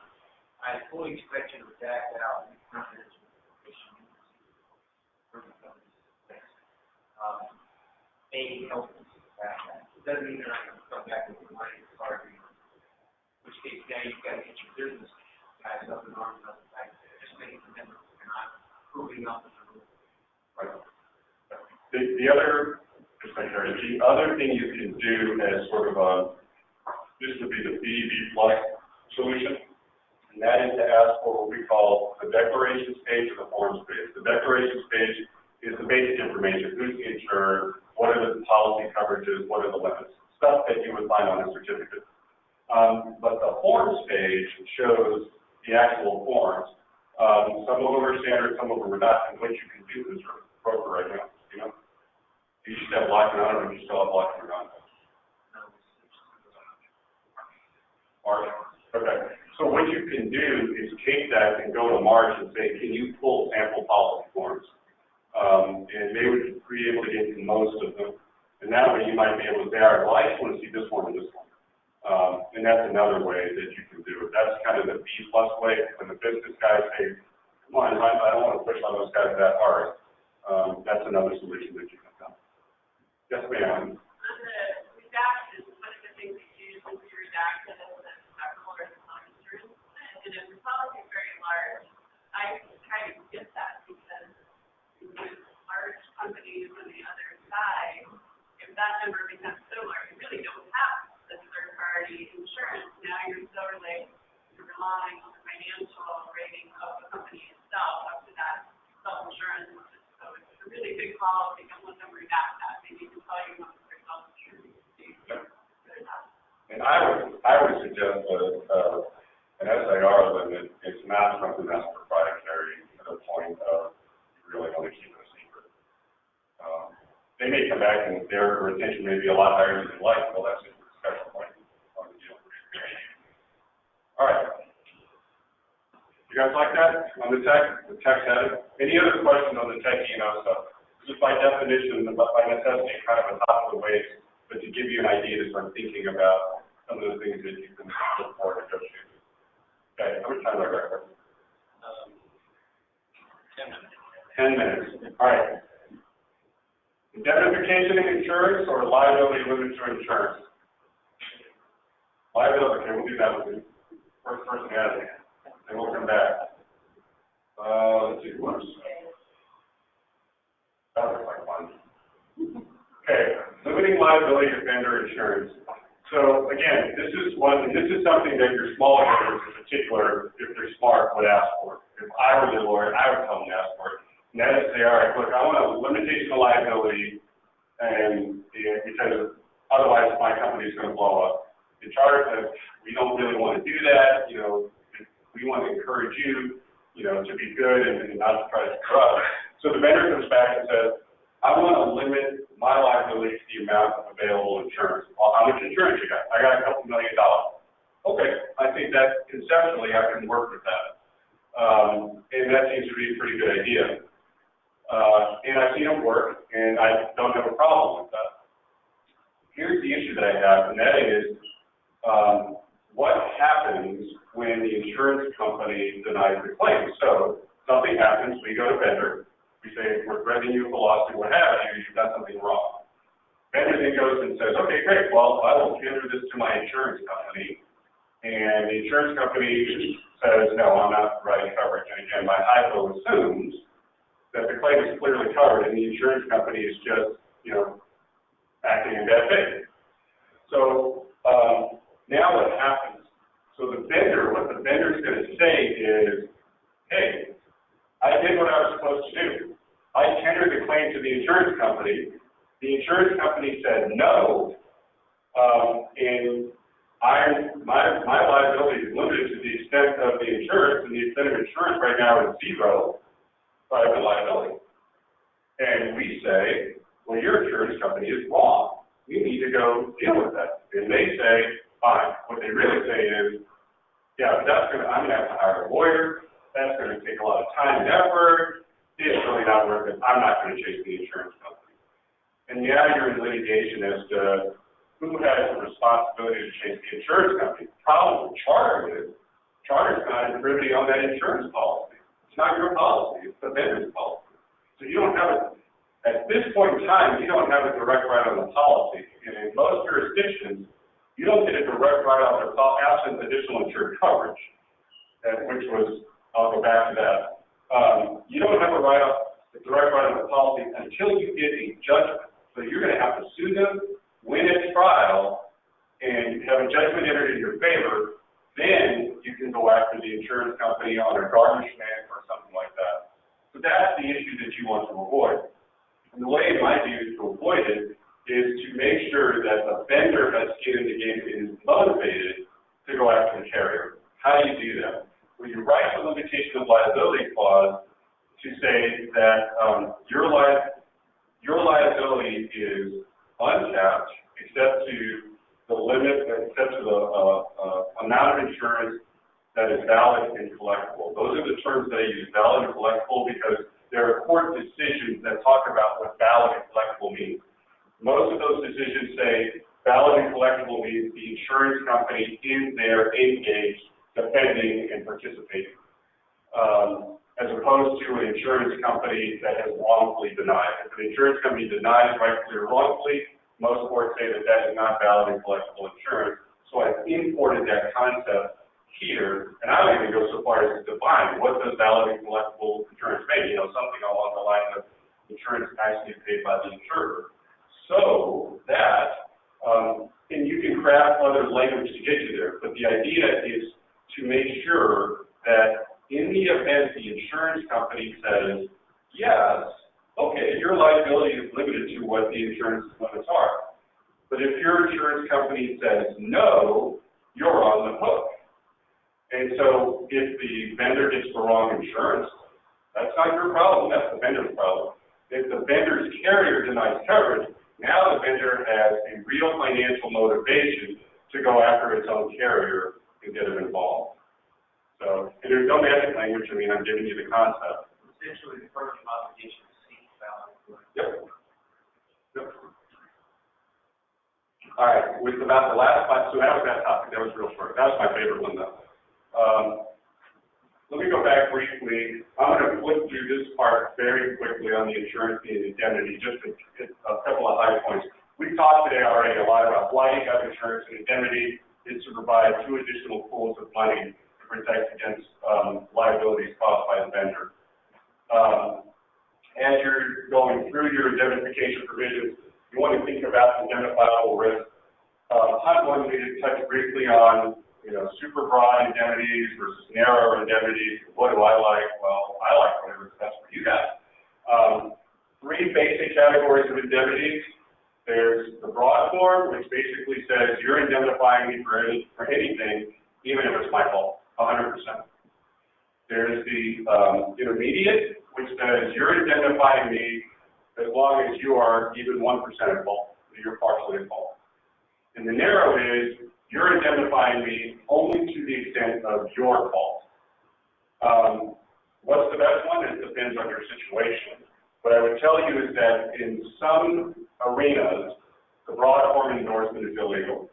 The one that I'm familiar with is construction. Most states have laws that preclude a general contractor from imposing a super broad indemnification obligation on the subcontractor. And what you guys do, I have no idea if there's any limitations on that, but I just wanted to bring it to your attention. This indemnity cap, this is something Greg Ramos and I worked on just a couple weeks ago. Sometimes vendors would like to have caps on their indemnity. Ours was $25 million, and that's fine. The question becomes, on the indemnification obligation, part of that is they're going to get you a lawyer, and that lawyer's going to have to get paid. The defense costs inside or outside the indemnity cap. Okay? When you have a big indemnity cap, it doesn't really matter. Even the most complicated, most commercial litigations that are somewhat complicated, you're talking $2-3 million in legal fees on the high side. And does $2 or $3 million make a difference at $25 or $50 million indemnity cap? That's up to you, but probably not. But if the indemnity cap is like $2 million, now legal fees could eat that up in a hurry. You want to make sure that the defense costs are outside the cap. Who gets to select counsel? Of course, you're going to say, I get to select counsel. And they're going to say, no, we get to select counsel because we're paying for counsel. I would tell you that as a general proposition, that is how it works, that the indemnifying party will select counsel, but you, as the indemnified party, have the right to, have to consent to that, consent not to be unreasonably withheld. Why? Because you want to make sure that they're getting you a lawyer who knows what he or she is doing. That's the bottom line. But they don't want to select it because they're paying, and they're going to want to make sure that they have some control over that. And then what about a conflict situation? Because a lot of times it'll be a third party suing, and the two of you are going to be going like this, and a lawyer can't represent you in that conflict situation. How do you handle that? Again, no hard and fast rule. What Greg and I came up with was, in a conflict situation, I get to pick a lawyer because you guys have conflicted, you can't pick my lawyer, so I get to pick my lawyer. But you do get to consent not to be unreasonably withheld. You know, if I've got a small 40,000 personal injury claim, I probably don't want a I'm not going to include a $750 an hour lawyer. You guys would be okay doing that if the indemnifying party was going to pay for that. So that's kind of how that works. Just some things to think about how you do that. To make it really easy, Greg's got the language. Yeah, and just to add to that, the other thing we did was on this indemnity cap, it was automatically a conflict if the claim was over $25 million.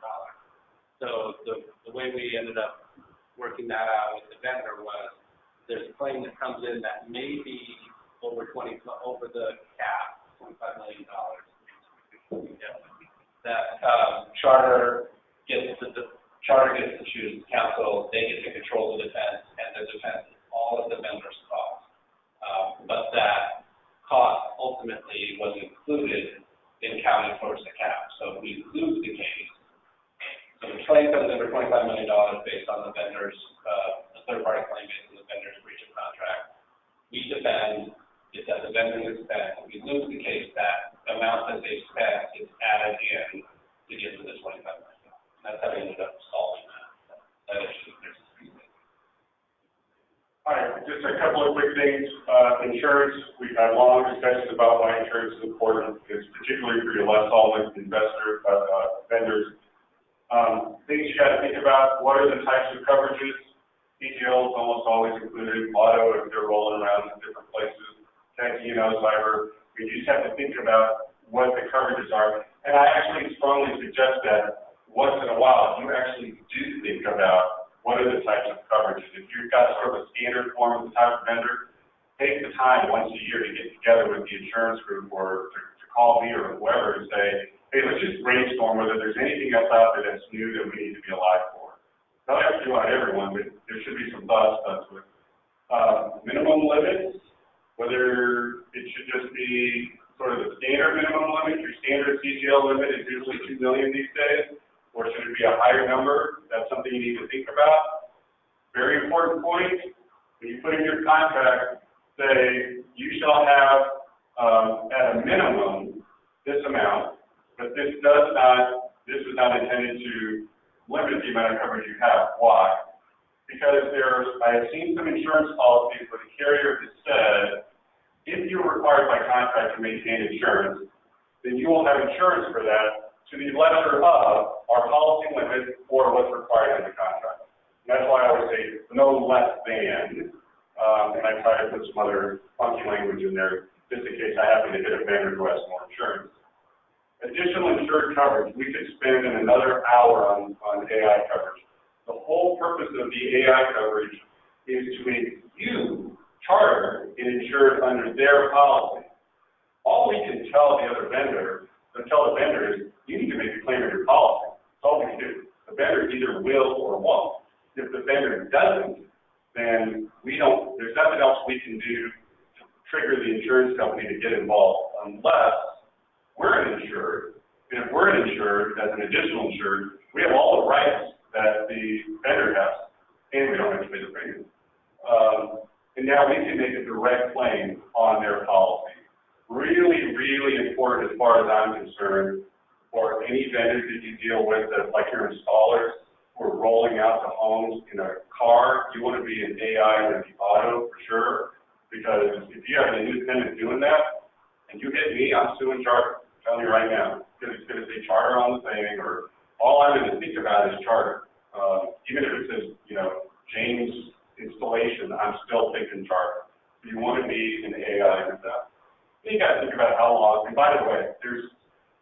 4 or 5 different little permutations, like continuing completed operations ongoing. We won't bore you with that. Just understand you want to make sure that you're an AI. How long should the vendor maintain coverage?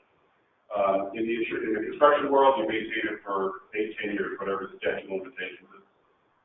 But, you know, you just want to say, hey, during the course of this contract, it's hard to say. The hard part about making companies maintain coverage over an extended period of time is how do you administrate that, and then if they fail, what are your remedies? You really don't have a claim against them. You have a breach of contract claim, but until you have damages, you don't have anything. You don't get damages until something bad happens. But something to think about. We talked about the confirmation of coverage. If you didn't realize before, I'm not a big fan of just limiting it to certificates of insurance. We talked about the B situation of getting just the next page, the fourth page, just something to be alive for. I've seen this before, where we have in our contract, we have the right to review the policy. And then there's a fight. The insurance fight is never the lead fight, but it's the ancillary fight. You're fighting over something else in the litigation, and the lawyer's going to throw everything in, including the failure to get the right insurance. Well, if I'm the party being accused of providing the right insurance, my defense is, hey, the contract says you have the right to review my policy and confirm it, and you chose not to. So in doing so, you waived any failure of mine to provide the right insurance. Do they win? Do they lose? I've seen it go both ways. I know it's expensive to get there, which is why I come back to the point I made earlier. If it's an important vendor, get the policy and look at it. And if you don't like it, have that discussion with them. Because if they're that important, they probably can afford good lawyers to make those arguments. I'm out of breath. I want to thank you guys for doing this. Insurance is such an exciting topic. I get it. And as you can tell, I try to inject some humor in this because I do get how dry it is, but it's really critically important. It's something that transactional lawyers and even anyone who's not an insurance specialist, they hate doing this stuff because you don't understand it, it's boring, it's not to the core of what you're doing in your contract. But if you do it right, you give yourself a chance to really get the right protection in place. It's another way to see if you've got a good dance partner because the insurance information shouldn't be a big issue to disclose. But if you choose not to do that, you know, I got 3 kids that go to college, well, we have an insurance fight, you guys can call me and I'm all good with that. But that's why I think this is important and try to make it interesting for you guys. So if you got any questions, just let me know, happy to help.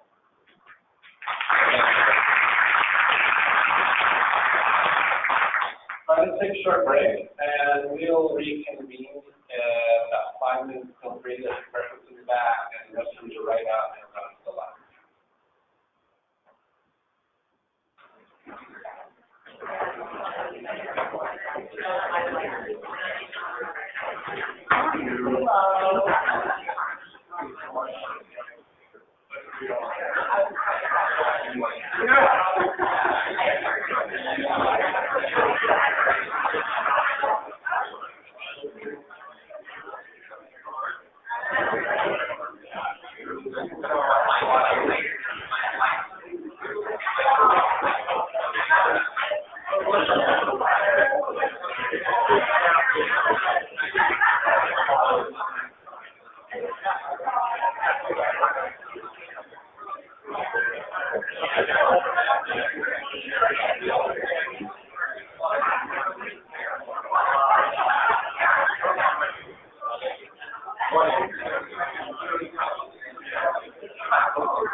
Okay, you guys ready to get started?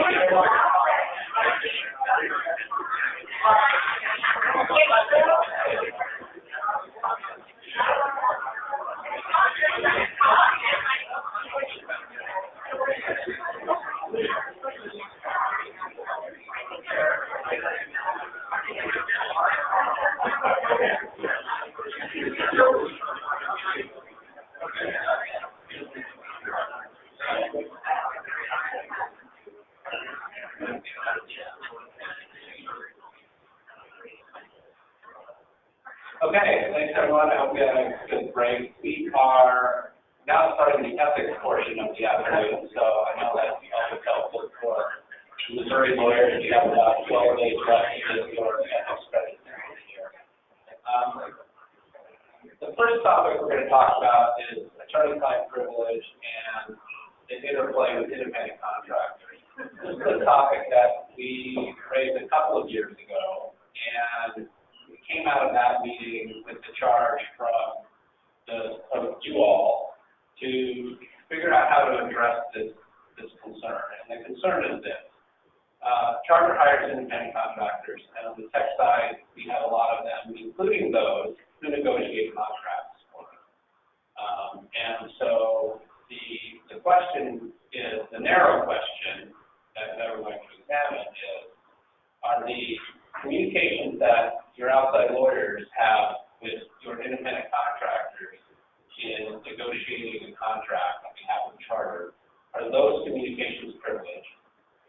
How can they be privileged? How do we protect the privilege? And how do we protect attorney-client privilege information in that context? And so, joining us up here is Christian Hendrickson, who's one of my partners in our litigation group, and then Joe has come back to reprise his role as the employment lawyer in the discussion, so we can kind of start with Christian here, talk about what the privilege is.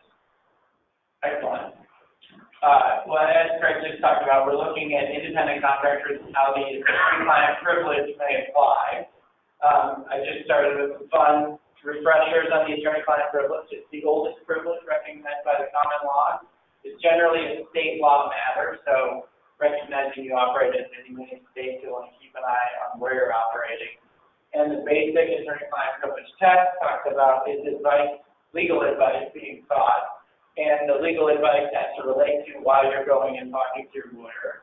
And the intent is to keep it confidential. So if your lawyer tells you, this is the best Lexus that you can buy, unless you're in a Lexus, representation case, that's not going to be part of the privilege. And so there's way too many words on this slide, but there's some basic principles about what happens when there's third parties involved. Generally speaking, if you're an attorney and you're speaking with a third party, that's going to be outside the privilege. The good news is that courts now are looking at how folks like you do business with independent contractors and saying there can be situations where we're going to find that your independent contractor or agent are within the privilege. They're basically, again, recognizing the new business reality, and they're also looking at kind of an industry-by-industry situation. But the bottom point is kind of the most important, and it's great for a lawyer like me because then I get to say, so the real answer to this question is, of course, it depends. It's a very fact-specific inquiry, and the courts look at the type of business, the type of contractor, the manner of contact, all those sorts of things. But the key word that they use is functional equivalent of an employee. And I just want to show you a couple of ways that courts that you might interact with are actually using this standard. The leader case is kind of the leader. It sets a standard. It basically says a consultant was the functional equivalent of an employee. They refer to them as a de facto employee. The communications in question fall within the scope of the duties and were made at the behest of the superior, in that case, the company. They were made in connection with legal advice, and they were intended to be confidential. For those of you in Colorado, either here or listening in, we have a state court case that has expressly followed that standard, and it's interesting because it was in the context of a government independent contractor. They actually held that a non-governmental contractor effectively became an employee of the government for the purposes of attorney-client privilege. And then we have a federal court case that follows a similar test. And I just have a bunch of slides where courts are applying the same test, but what you'll see is they use a lot of language where they're effectively saying the same thing, which is really important. The contractor is playing a really important role, and that contractor is involved with the legal department, and their communications with counsel are for the purposes of providing legal advice and intended to be confidential. So even when they don't use the word functional equivalent, it's effectively the same standard. Southern District of New York, or folks like Cody and others who are here, they've got it down to 3 parts, and they look at whether it's a primary responsibility for a key job, continuous close working relationship between the consultant and the principal. Obviously, a lot of this comes up in connection with litigation, and whether the consultant is likely to possess information that no one else at the company has. Here's just kind of a juxtaposition. In Beater, the consultant did a lot of different things for the company, and when he showed up at hearings, he said he was there on behalf of the company. We've seen that before with the consultants. People that interacted with them thought they were interacting with the company representative. He actually owned an equity interest in some of the company's business, and they said he was an individual without which Beater cannot exist. So when you're looking at your independent contractors, if they're doing half of their work for a charter and half of their work, for Home Depot negotiating plywood contracts, you may have a problem there. And in this Freeport case, even though this contractor did a lot of stuff for 25 years, he never held himself out as a representative, and he didn't own an interest in the project. And in Freeport, they said he wasn't a contractor. Another one, Philadelphia Communications, they talk about substantial responsibility, essentially the primary contact, authorized to speak on behalf of the company, and interacted with the lawyers as part of his job. So when you're dealing with your independent contractors, you have to look at whether they're meeting these kind of tasks. Here's another one where they talk about meaningful relationships, that's decision-making responsibility, chain of command, personally responsible. And I think number 3 is key. Is this the person that can get charter in trouble? If they can get charter in trouble, then they can talk to the lawyers, and that's largely going to be within the privilege.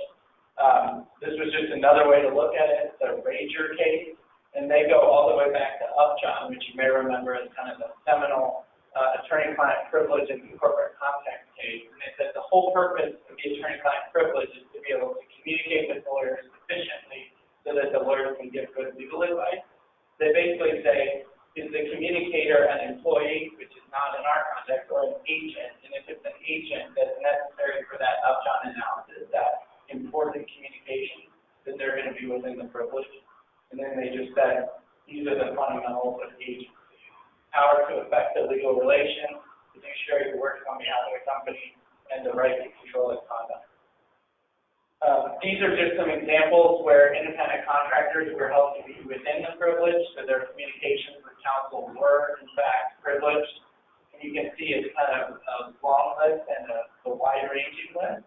The good news is, I would say, more often than not, courts are finding people within the privilege, but these are examples that are found not within the privilege. And so the easy answer is to just say to your independent contractors, you are a functional employee of ours, and so everything you do is privileged, but apparently wet blanket from the no fun department is going to tell us that's not a very good idea. That's right.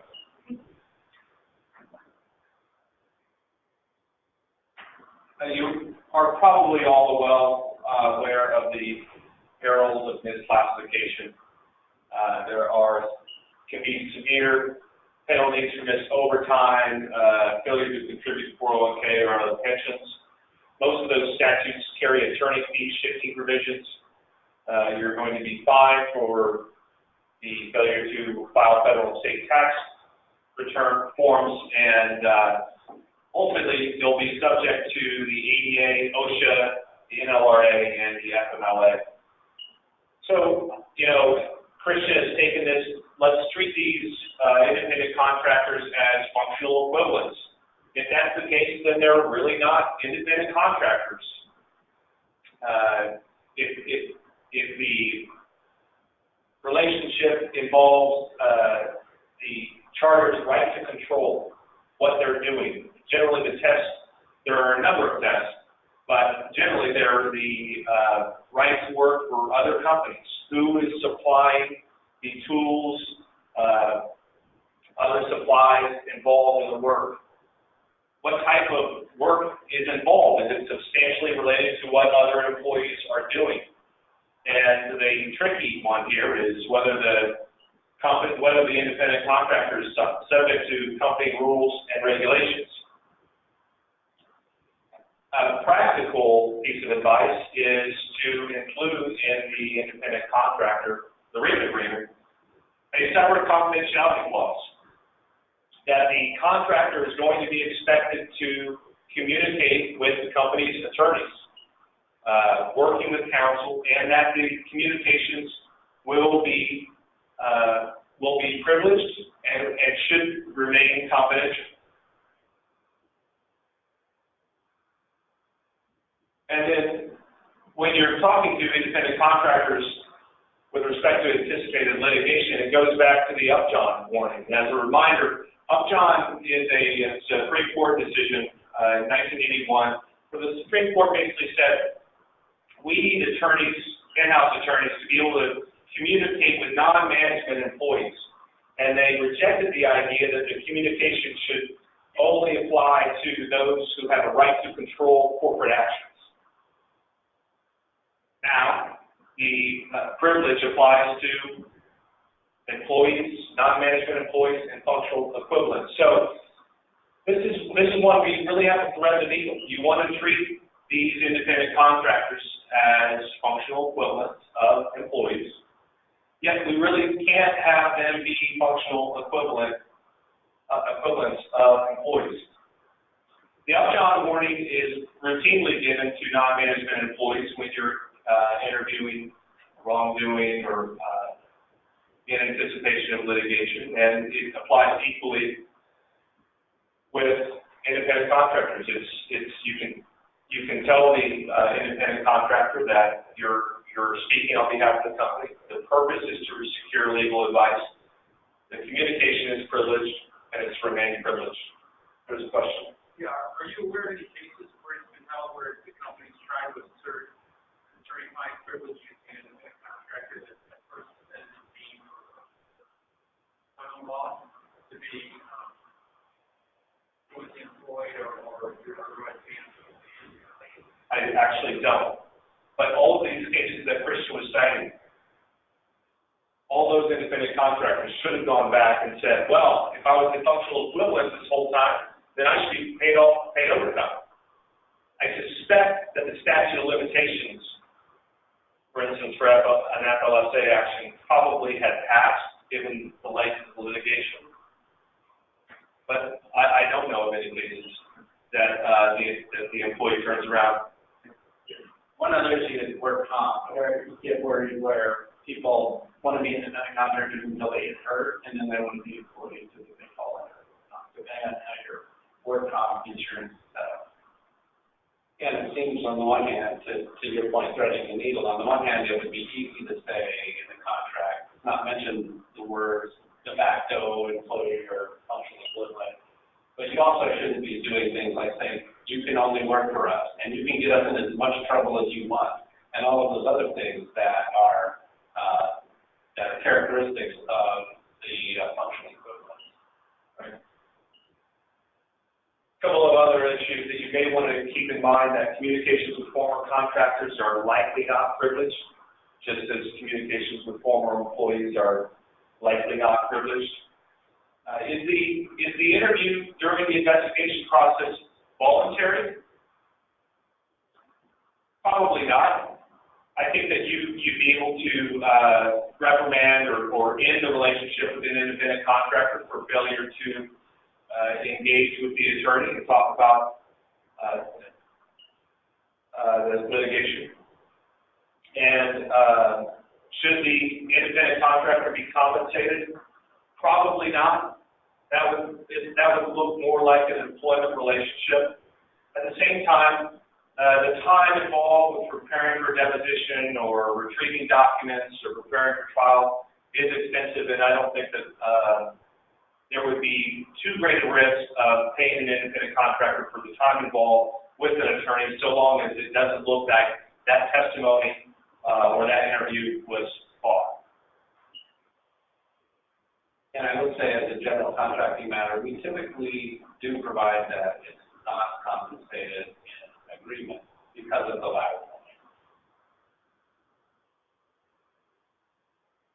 So this does raise an interesting ethical question, which is you all deal with independent contractors quite a bit, and how do you deal with the communications and privilege issues? You have a duty under Rule 1.6 about keeping attorney-client communications confidential, but what we've shown you is that courts kind of go both ways on these issues.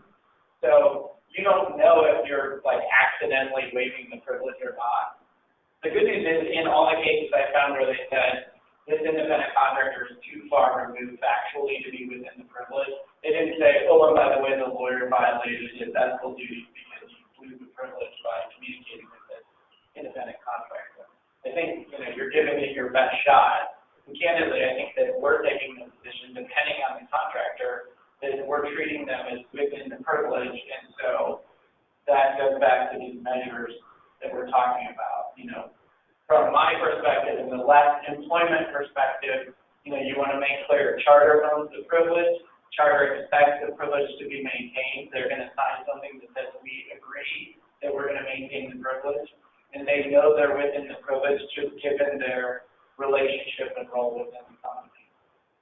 And then you all and they all have to ensure that you're keeping those communications confidential. And then that last one is talking about if you get in a situation, even with an independent contractor you're worried about, say they're only helping you on a couple deals, you know they're working with other people. If you anticipate litigation or something, you want to at least put a document out there that says, hey, everyone working on this, we believe this is privileged. This person is within the privilege. You at least want to get the paper out there from before the lawsuit starts, taking your position. Kristen, would it help or hurt to also have a kind of any alternative, a fallback provision that says if for any reason you're deemed, the communications are deemed not to be privileged, then you have to return it all to us and maintain confidentiality? At a minimum, it should be intent of you all in trying to keep it confidential. I mean, obviously, the oral communications are going to be waived, but people are pretty good at forgetting things.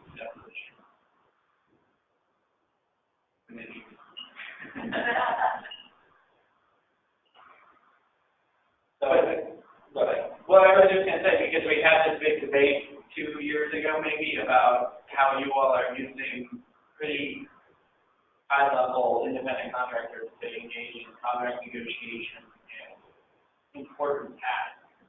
And so, we want to make sure you're aware of what the law is on this, and that when you're using them, you've got agreements in place that at least protect you to the extent possible. Yeah, and so the bottom line is, as we went through everything, and just in terms of our advice, is it makes sense in scenarios where we are going to use independent contractors in these types of roles to have an additional language or an additional letter that sets forth the privilege issue, but not to expressly provide anywhere nor even inform these people that they are functionally equivalent employees for any purpose.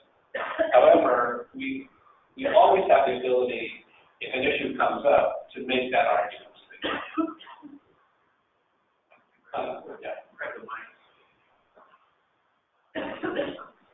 So there are a lot of ways in which we engage independent contractors. I think the way that most of us experience them, whether we know it or not, is on these gigantic conference calls where someone is a program manager and they've been engaged to identify some discrete task as part of the program as we're working to complete this project. And in those circumstances where they're just performing a task and they're probably just engaged for this project, I try to avoid giving legal advice and guidance during these conversations, but rather engage the principals in separate communications so they don't have this issue. However, we also have consultants that are engaged specifically to identify compliance issues and help us address them. And in those circumstances, what we try to do is say, we have engaged you specifically for the purpose of assisting assisting us in providing guidance and counsel to the client, and therefore you're operating in our direction of counsel, so that they are become instruments of the attorneys, and therefore are part and parcel of us rendering legal advice and counsel in order to have their interactions with them between the client or with us with them to remain confidential. And those are some of the circumstances where I've seen it most often. You've got the people doing tasks, these large projects, and then we've got a lot of consultants that are coming in to provide some guidance as to how to improve X, Y, and Z or to deal with compliance. It's probably a good idea for you guys to raise your own questions now, because this is I think a good opportunity to talk about it. I know we're all facing it. Hold on. And by the way, I'm using the mic because people on the phone couldn't hear us when we weren't doing it. So we'll go to me and then Mike. Just one of the avenues and privilege that I worry about, when we get on a call, and there's usually 10, 15 people, and they say, now I'm going to record the call so I can take minutes. And because now the call is being recorded. And so then we're giving legal advice to the close group. Minutes get typed up and then blasted out to a group that's possibly 10 times the size. So the privilege is likely lost. Yeah, if you're sharing it to third parties who are not, necessary for the provision of that advice, and you're reporting back on it, I think you're probably waiving privilege. And one thing to Hunt's point is, I think we're just trying to say you want to make sure you're thinking of this. And I think if you've got specialized contractors that are doing a special thing where you don't have employees that do that, the courts have been way more friendly to say they're within the privilege. If you bring in an outside consultant whose job is to kind of look for legal risks for you, and you kind of make clear what they're doing, and it's helping you provide legal counsel, the courts, I think, are going to be way more friendly to saying that privilege. Yeah, I mean, as to your point, I guess, I typically say, if we have a large meeting like that, this can't be recorded. And I also say, if you're going to have minutes of this, let the attorneys review it first before you circulate it. I think generally that probably should be everybody's approach, I'm sure. But the question I have is talking about putting things into the contractor agreements, and I think this sort of goes to what Hunt was saying. You certainly wouldn't put all this into your master standard forms, right? This is something you want to have in your pocket in a specific instance with specific vendors. And it's much a question for Greg and Hunt is for you guys. I mean, what is the best way to do that? Because a lot of times you do a master agreement. How do we judge when that language needs to go in, and how do we administer that? I think it's a difficult issue, and I guess it does. Maybe we can go to a certain extent in the master agreements, and then have other language that we include in statements of work for specific vendors, our contractors. I'm going to hand the mic here to Greg in a second, but the way I look at it is, if there is a specific discrete aspect of the work being conducted that is critical to the advice you're rendering, and you do that in the directions of the communications. You make sure everything is labeled appropriately, where legal advice is given, or you're seeking information to provide legal advice, and I wouldn't put that in the contract unless it's a single vehicle engagement. They've engaged for the specific purpose to help you render legal advice, and then I would put it into it could be in the scope, it could be in the master, depending on how broad an array of services they're rendering to us. If they do more than what they're just doing for us, I wouldn't put it in the master. I'd put it in the scope that's specific to the project, which is designed to help me render legal advice. But often it's a contractor that has a separate role from legal, and therefore it can't necessarily be in the scope, even though confidentiality, you do make sure that's covered. I then do, hey, on this task, you're working specifically for at my direction regarding providing legal advice, all communications on this topic. Don't go too overbroad, or else you may lose the privilege because there's no creeping into other areas, maybe business issues. But try to be very specific. The other thing is, some of the output, the deliverables that these guys will put together, has conclusions that they can and should be making. This is out of compliance, or this is non-compliant. That's troublesome. I don't know a way really to completely eliminate that. I try to provide guidance, do not make legal conclusions, identify the facts, will provide the legal advice. Reiterating that, doing corrected emails to say, hey, there was a legal conclusion on that. That's not necessarily a legal conclusion. I'll render that at a later date. I think, though, the string of communication, except that it's going to be written, and Larry's advice would normally be, do it on the phone. But if you're going to have correspondence, make sure you're being very clear as to how to categorize what you're saying and what they said. And that it's supposed to be within this, and that they should be labeled as such. And I think a couple of points that I'd like to make. One, in response to Mike, I don't think I would ever put it into our standard master consulting services agreement. So it shows up in every agreement. I think that it loses its value if it's in everybody's agreement, because very few people actually have that role.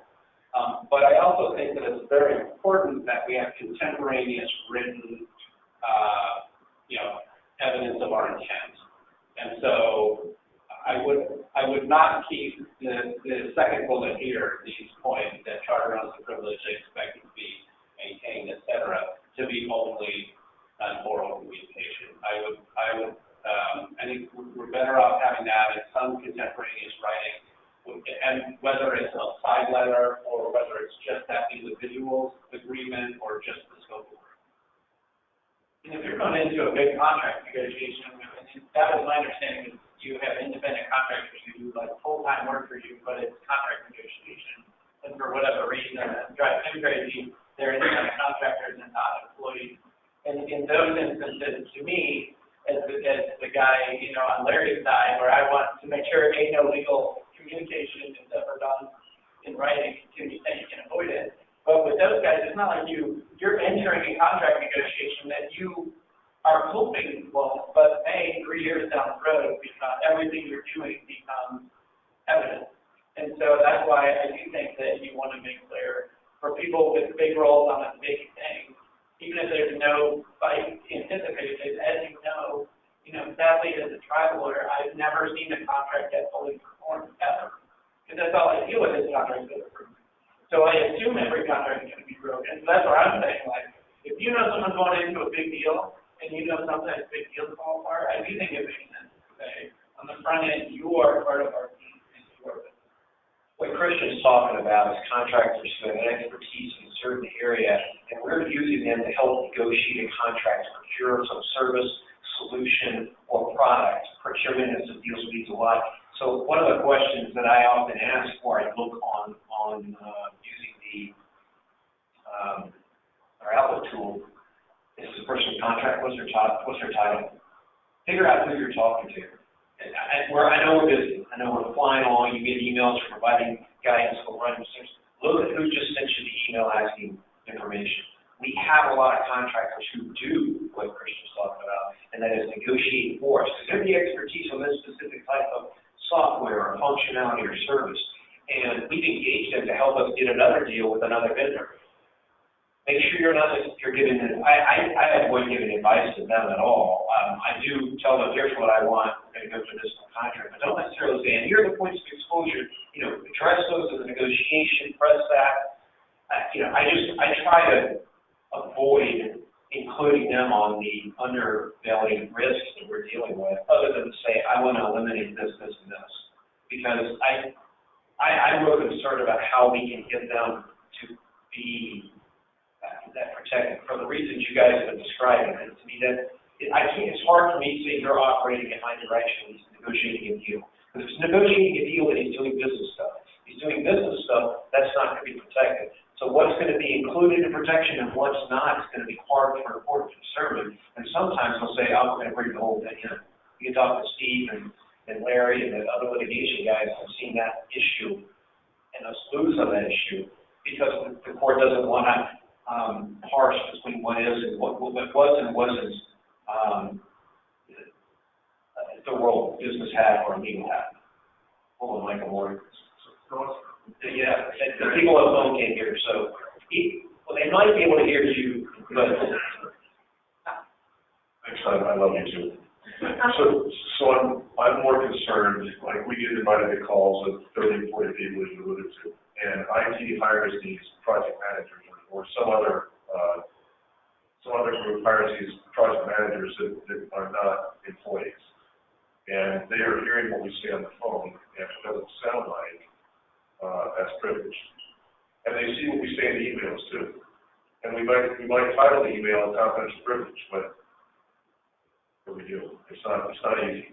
Yeah, exactly. And I think it's obviously tax driven, but that's going to come back to what is their role? Are they replaceable? Is the only reason we have them because charter's busy and we have 50 guys that human, male, female, let's say guys, gender not 50 people that do that role that are employees, but we just need more for a short term, so we have independent contractors. That's generally it. That's a tougher push because it's not like they are providing some unique, OSHA consulting or something that you don't have someone who just plays that role. It's just you're taking a risk, with that. And with all of this, part of the advice is, it's not clear yet, that your spidey senses need to be done at all times, and you should not be providing sensitive advice to independent contractors, including to groups of people on the phone, and including in reply to all emails.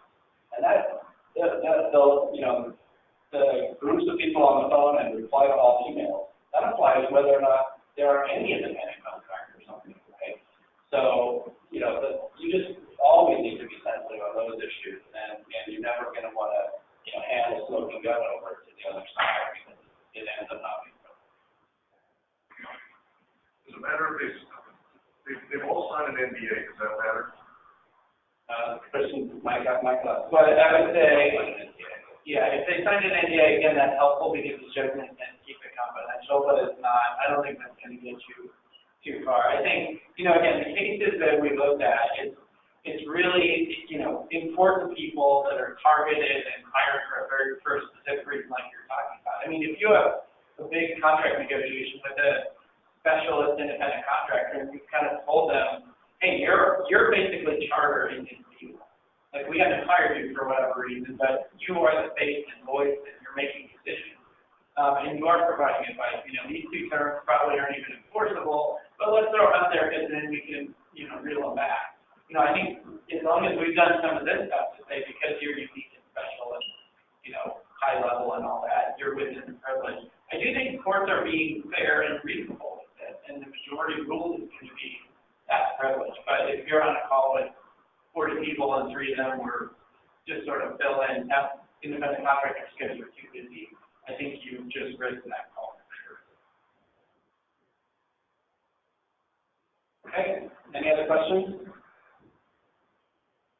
I think we can move on to the next topic, which is going to be, we're going to talk about the California Consumer Privacy Act, which is an exciting new legislation that our colleague Jessica Harrell is going to discuss, and she and Christian will then help guide us through a case study if we have time at the end of the day. So welcome, Jessica.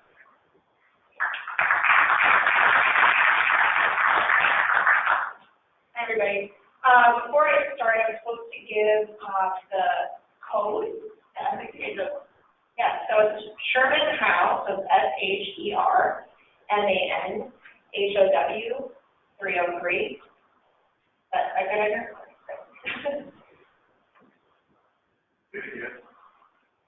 Sherman Howe, SHERMAN HOW 303.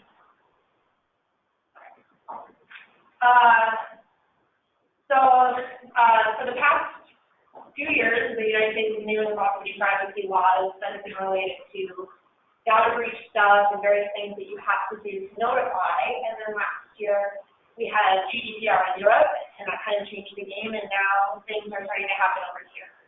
So we're going to walk through the California Consumer Privacy Act, which is going to go into effect next year.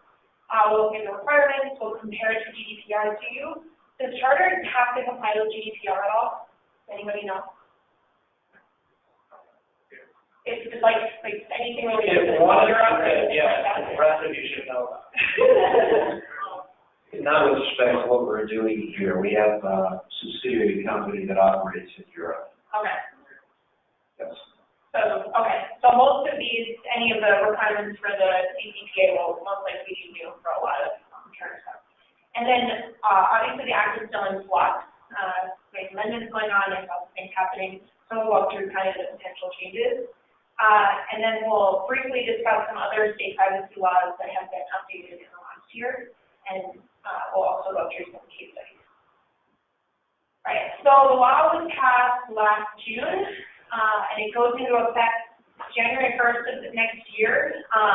There was an amendment that, in essence, extended that to July 1st of next year because the state regulatory agencies don't actually have to provide any of the regulations until July 1st, and the AG won't be doing any enforcement actions until then. But the act does go into effect January 1. As I said, there are potential for amendments, which are still working their way through the legislature. Okay, so these are kind of the basics of this act. It's quite extensive. So it requires any business that does business in California, which is essentially having any sort of California residents or their consumers, have to comply with these kind of 5 general things. So you have to disclose what personal information is being collected about the consumer and how that information is used. You have to disclose what personal information is sold or shared to third parties, and for what business purpose you're using it for. You have to delete a consumer's personal information if the consumer requests that you do so. There are some exceptions that we'll get to later on that. You have to stop selling the consumer's information if requested to do so. Does Charter do any sales of consumer data?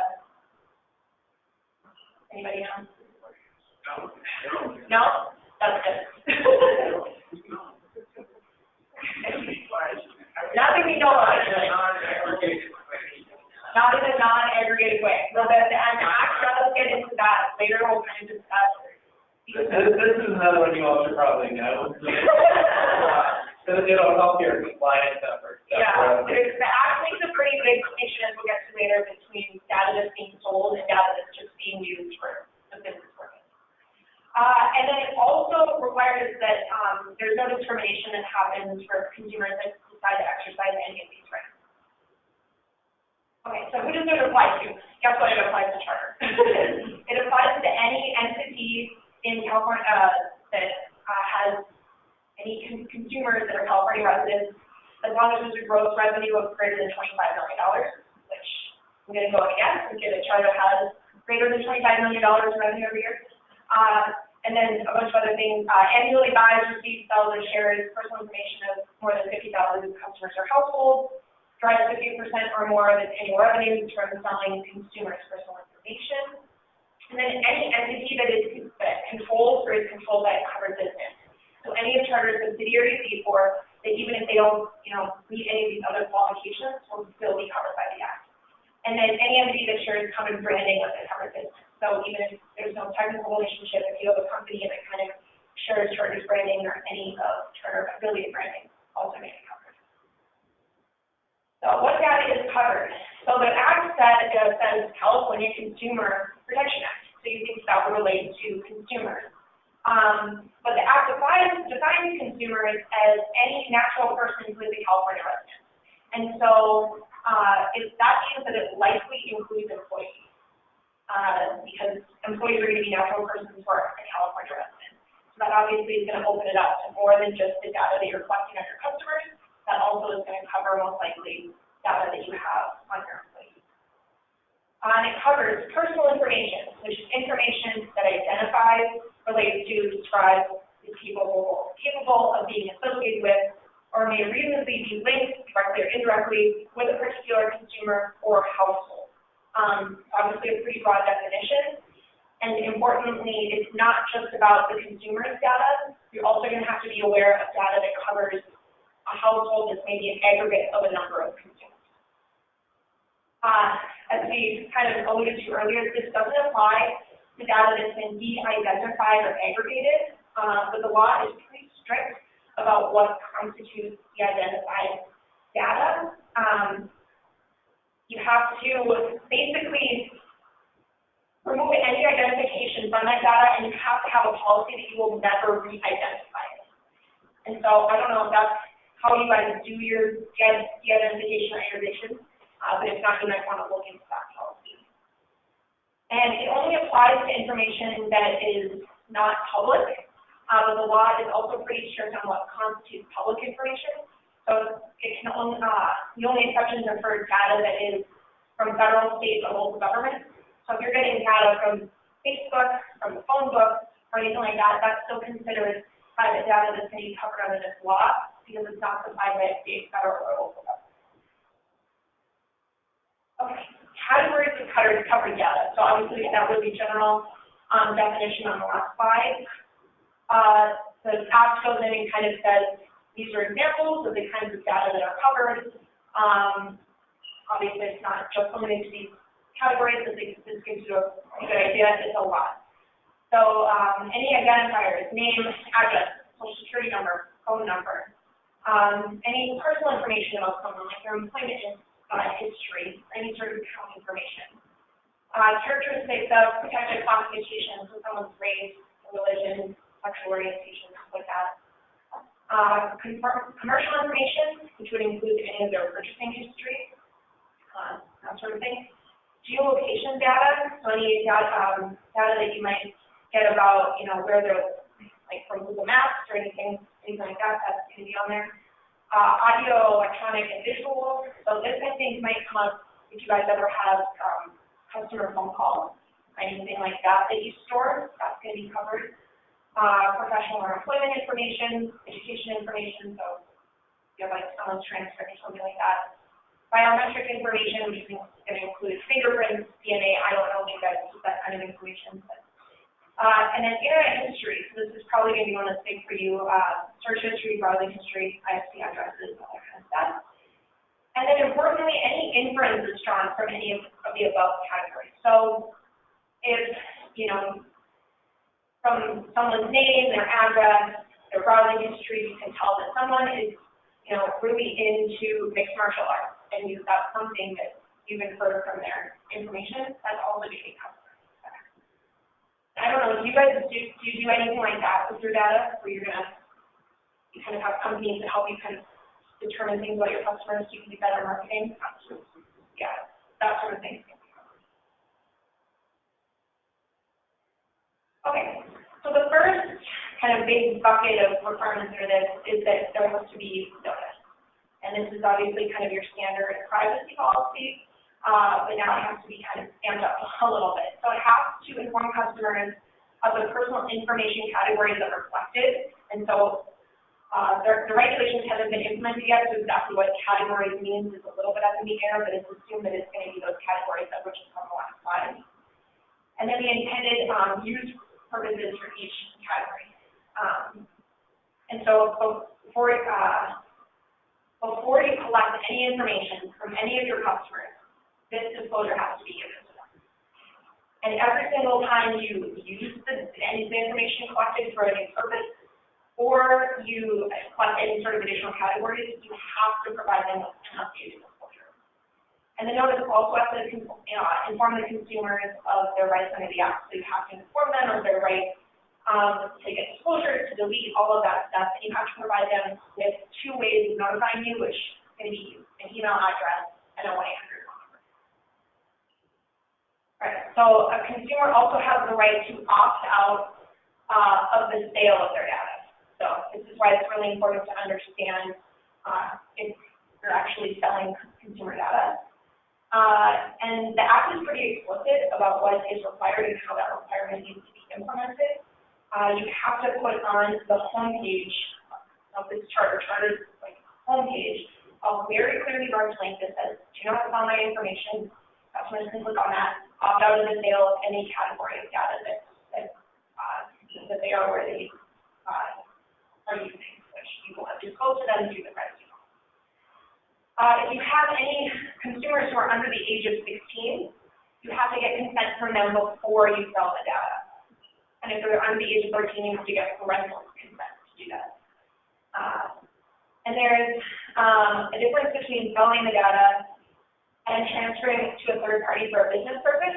So the act says that qualifies selling data as providing for some sort of valuable consideration. So if you're just providing data to a vendor so that they can help you with your business, that doesn't constitute this. You don't have to give the disclosure.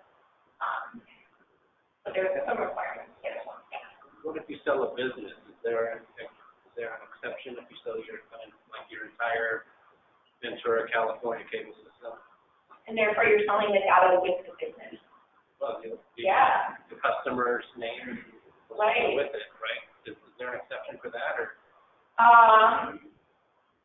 You repeat the question. Yeah, here we go. Now, the question is, what if you sell the business? So the charter were to sell a cable system in California, and so that cable system, part of the information that goes to that cable system is the identity of all those customers, right? Would that fall into, if someone has opted out, could be non-transferred into the customer, essentially?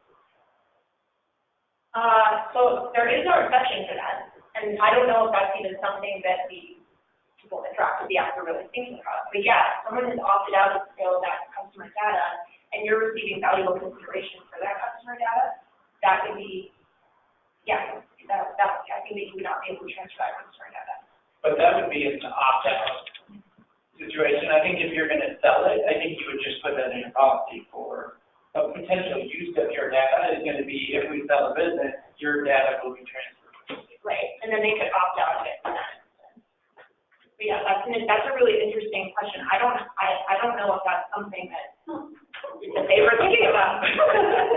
Yeah, I think you just want to front end it with your policy, and then it's just when you sell your business, it's already been addressed in the whatever they've been presented. Except for those who clicked on the link. Right. But I think I don't think that's the same. Yeah.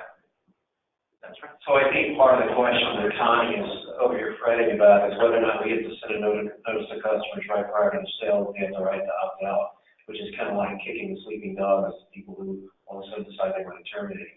I have a feeling that in our, so think through this, we put the privacy policy, that the fact that when we sell a system that's going to necessarily involve a transfer of their data to those people, and in the event that sale, which I assume we're going to notify customers that systems about to be sold, they would need to let us know. But that goes in the privacy policy, not necessarily an additional notice, but I don't know, we'd have to address whether or not there's got to be real-time notice. Here's Connie.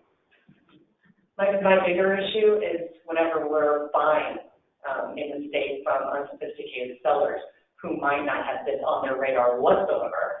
And so if we're not knowledgeable about it, we could trigger something just by the sale because they weren't prepared to do that. And also we're in violation, and we're not actually acquiring what we thought we were acquiring. And you also don't give notice to Right. others before a deal. Right. But I'm going to deal with that, but aren't there reps that they say we're in compliance with the law? Of course there is. Yeah.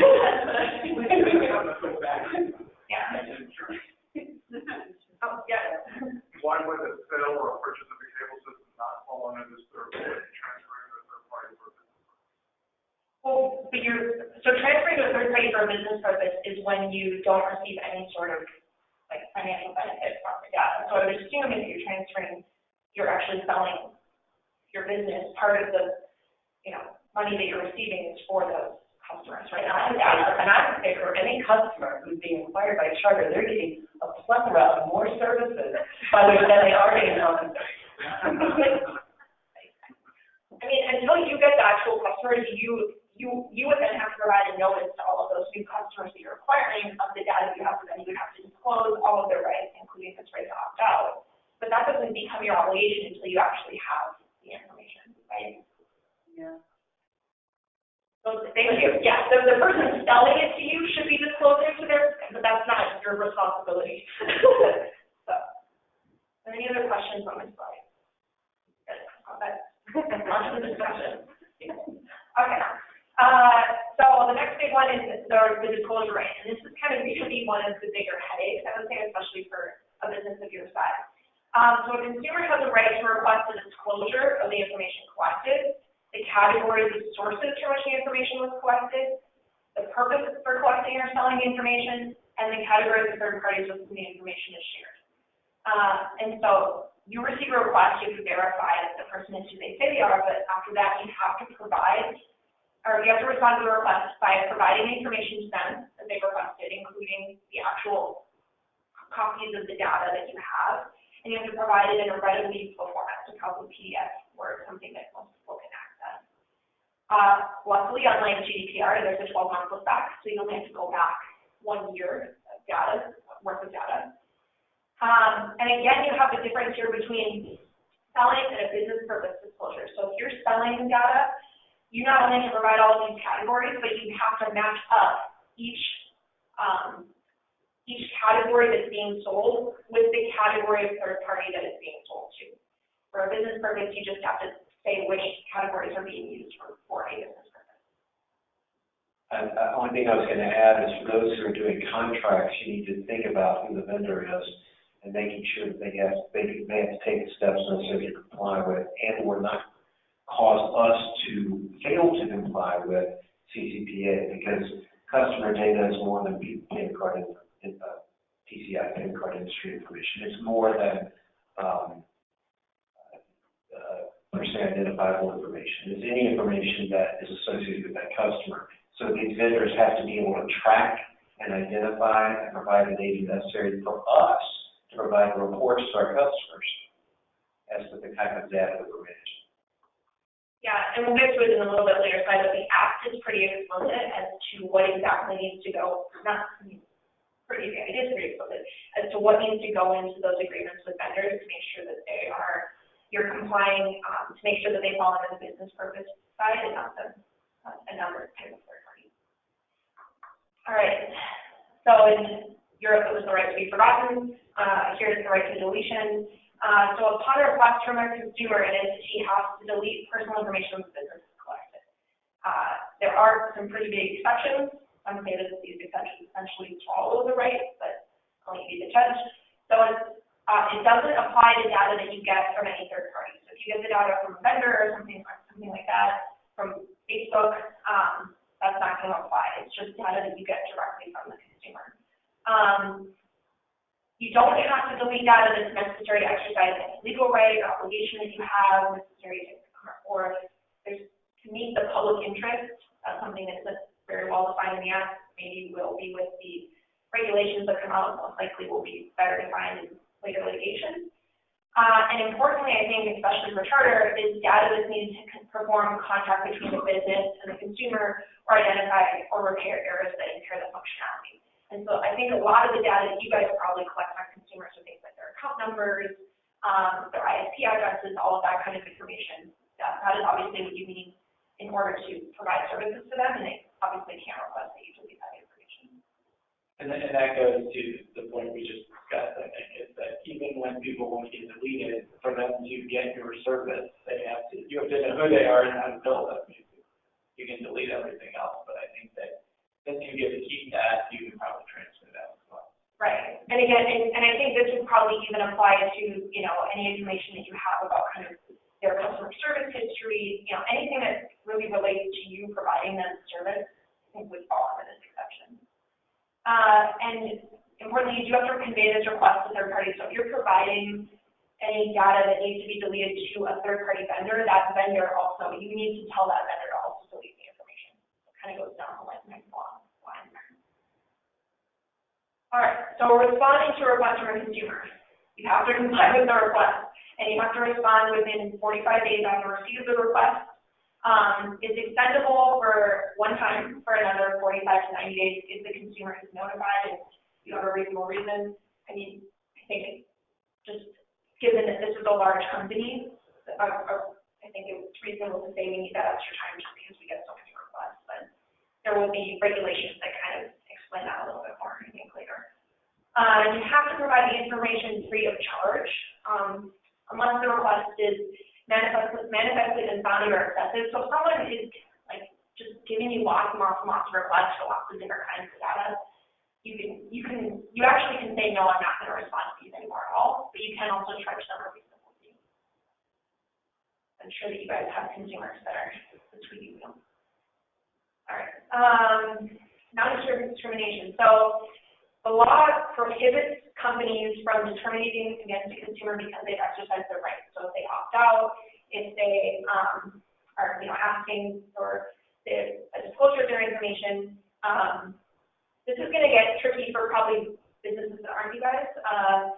But the act is kind of strange because it does allow a company to charge different rates if the different rates reasonably relate to the value being provided. It's not clear whether that is value to the consumer or value to the business. And it also allows businesses to offer financial incentives to get people to opt in to the sale of their data. The interesting thing is there's a question about whether or not if you pay someone to opt in, but you can't discriminate against someone for opting out. Can someone opt in, get the money, and then opt out right away? These are kind of interesting questions that are coming up that people don't seem to know the answers to yet. Okay, so the big thing is that this does kind of like up the ante in terms of problems with non-compliance. So the Act creates a private right of action, not for failure to comply with the Act entirely, but in the event of certain data breaches. And so it only applies to if the breach is of non-encrypted, non-redacted data. It only applies if the breach resulted from a failure to maintain reasonable security procedures. But it does provide a private right of action where the consumer can seek either actual damages or statutory damages for between $100 and $750 per incident. And it creates the potential for class action in the Act. And importantly, the Act specifically prohibits contracts that would waive a consumer's right under this Act. So you can't waive the rights under the CCPA in an arbitration provision. Wait a minute, does that mean that the class action, the arbitration obligation, the obligation to arbitrate is going to be affected by this law? Yeah, so So, well, at least you couldn't arbitrate any violations of this Act. That way, you'd have to be able to do it as a class action, and that's an allowed anticipate. So specific to the Act and the obligations under the Act, they're not going to be obligated to arbitrate. Right, exactly. And this, again, only applies to a data breach. So it doesn't apply, at least right now. We'll get to the amendments, but this is a flux. But it only applies if there's a data breach, and it only applies if that data breach is the result of failure to maintain reasonable security procedures. Now, obviously, if there's a data breach, no matter what, a plaintiff's lawyer is going to get a class action for everybody that's involved in that breach, and you can fight about whether or not it's a reasonable security measure, but, the plaintiff's lawyer is most likely going to be holding for some sort of settlement at hand. So yeah, this is obviously creating a whole new added cost for any sort of potential data breach, which just amps up the reasons for making sure that all data is super secure. Okay, and then in addition to that, the California AG is permitted to bring actions for civil penalties for any violation of the Act, and the civil penalties are going to be for $2,500 to $7,500 per violation. So you're talking if your privacy policy fails to disclose something, and that privacy policy goes out to 10,000, 100,000 people, you're talking about potential civil penalties of $2,500 to $7,500 for each of those people, if the AG wanted to do that. And there's no ceiling, unlike in GDPR, for any of these penalties. I mean, obviously, AGs are usually pretty reasonable for these things, but and then there is a 30-day cure period. So if before someone can bring a private right of action, before the AG can bring an enforcement action, they need to alert the company that there's a potential problem, and then you have 30 days to cure that problem if you're able to. So in the case of a data breach, that might be it's possible figuring out what the problem was and preventing dissemination, or if the data has already gotten out there, maybe providing people with credit monitoring or something like that. And for the AG, if it's a problem with disclosure, maybe the cure is updating the disclosure, getting it to all of your consumers before that 30 days period. question. Yeah. So I'm just wondering why the U.S. Supreme Court case upholding arbitration doesn't hinder the asking about it. Thanks, Steve. I wondered about that. Hold that the state law that doesn't allow, that requires that claims can be arbitrated, that doesn't violate the FAA and therefore. I wasn't asking about that, So the Supreme Court case recently upheld the AT&T arbitration provision. Why doesn't that trump this California state law? It held arbitration provisions in consumer contracts are enforceable. Why wouldn't that trump this California law that perhaps provides for? I think it's because this law specifically says that those contracts are unenforceable under state law in California if it waives the consumer's right under that. So the California, this statute specifically says that any sort of contract would be unenforceable if it attempts to waive their rights under the act. Wasn't Henry and Concession a court-based doctrine that was based on procedural and substantive unconscionability? Yeah, I think that's right. And the Supreme Court said, well, no, you can't. State law wouldn't, or the court-based doctrine wouldn't be upheld by the Supreme Court. But in this case, I think that because it's a statute that says that you can that you cannot go to arbitration. Larry's going to have fun with that. That may be the difference, but I think that we're going to see this law at the Supreme Court. Yeah, oh, definitely. This is, I mean, and again, this is all assuming that this law actually goes into effect, which is a big open question because as we'll get to, there's potential for a federal law that would just preempt all of this. All right, so maybe you don't have to go so much into this comparison with GDPR since you guys aren't actually dealing with GDPR, so there's not. So we'll just maybe skip that in our statement.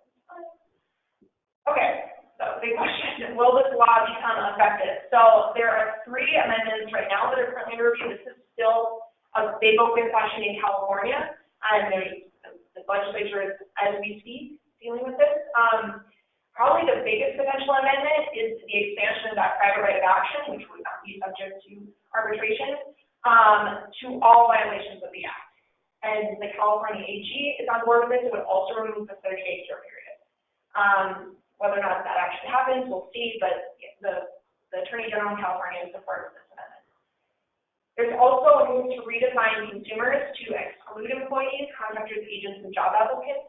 And this would be nice because then you don't have to worry about, in addition to your consumer data, also having a database of all your data with your employees.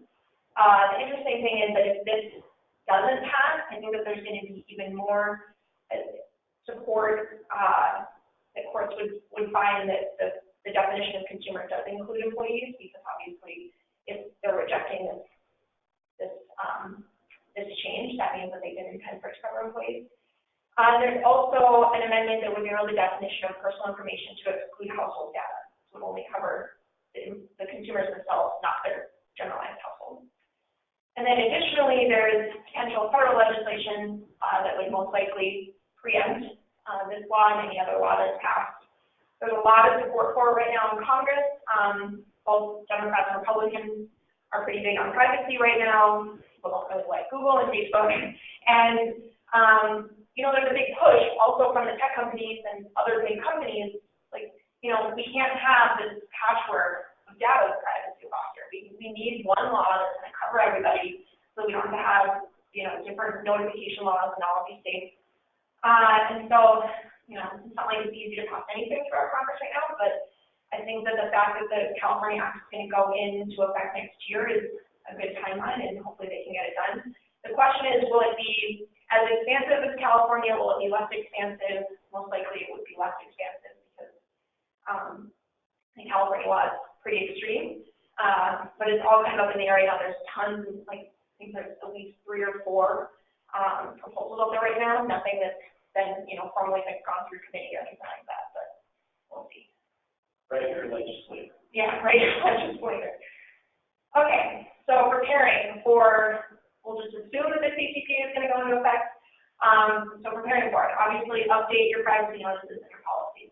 Make sure that you include all of the data that's being used and also all of the disclosure requirements for all of the rights that are available.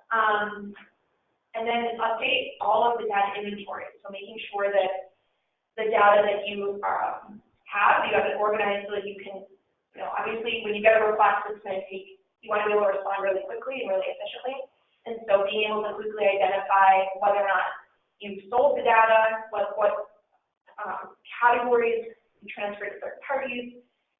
You want to be able to identify if the data is covered by some other law, because HIPAA, GLBA, and the Driver's License Privacy Act in California, those data that's covered in those two things are not covered by this act. You want to be able to identify the date this data was collected and transferred because of that 12-month look back. You want to be able to identify the source of the data, because that's something that you need to disclose. And you want to be able to identify the purpose of the data, again, because you need to disclose it. You need to implement protocols, obviously, to respond to these requests and also to update your third-party processor. Okay, so the Act specifically says that businesses are not quote-unquote third parties, aka you don't have to disclose them as categories of third parties in your disclosures and all of that stuff if they meet these requirements. And so you should make sure that all of your vendor forms prohibit the vendor from retaining, using, or disclosing the personal information for any purpose other than it's necessary for performing the services specified in the contract. Prohibit them from selling the information, which I would assume you're already doing, because making sure that that's in there. And then prohibit them from retaining or using the information outside of your business relationship. The vendor the Act actually says that the vendor must sign a certification that they understand the restrictions. And then, as we mentioned earlier, if a consumer files a request to delete information, that request must be passed along to the vendor. Okay. So, I think we're probably running out of time to get to the case studies, but I'll go through this pretty quick. Does Charter operate in Maine? No. Yes? Okay. Sorry. That's what you might want in there. I know. So, Maine actually just passed a law that's even more restrictive than this, at least for in California, at least with regards to ISPs. So Maine, earlier this month, passed a law that before you can use, share, or sell data, you have to get opt-in consent. So you have to, before we talked about just disclosing and getting opt-out, it's required an actual opt-in from the consumer. And so that's obviously a really big deal. It applies to all internet service providers. It applies to all, information. It doesn't apply to information that you need to actually provide the service, similar to California. So if you're just collecting their account, their account number, their name, their address, that's not going to be covered by this. But any other data that you have about them, their browsing history, search history, geolocation data, that's all going to be covered under this law. So that's obviously a really big deal. There's also been some updates just within a few states that have updated their data breach notification and protection laws.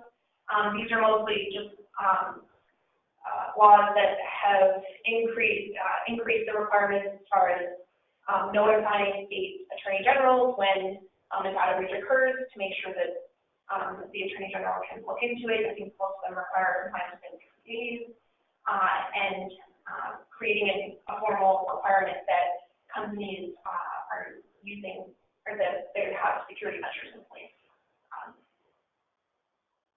Okay, now I think we're going to split up. Is that right?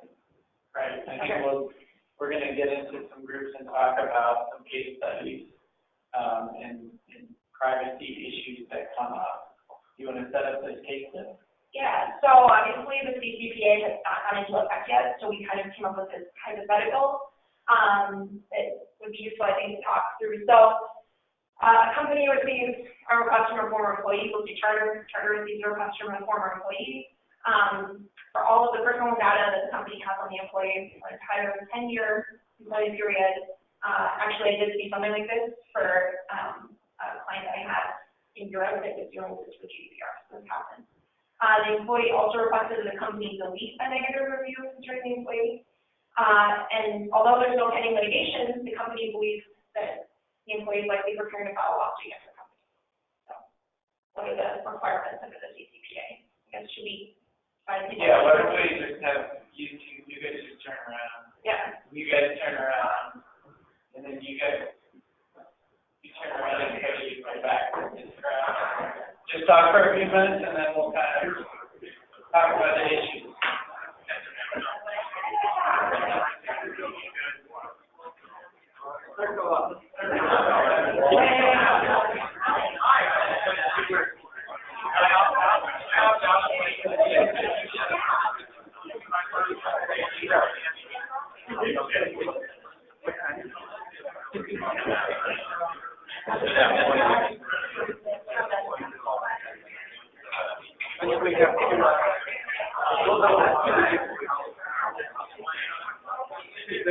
They're not actually.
We'll give you all just a few more minutes, and then we'll get a couple of reports. And for folks at the various home offices, you can type in your thoughts, and we can read that to the group.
Okay, can we have everyone's attention?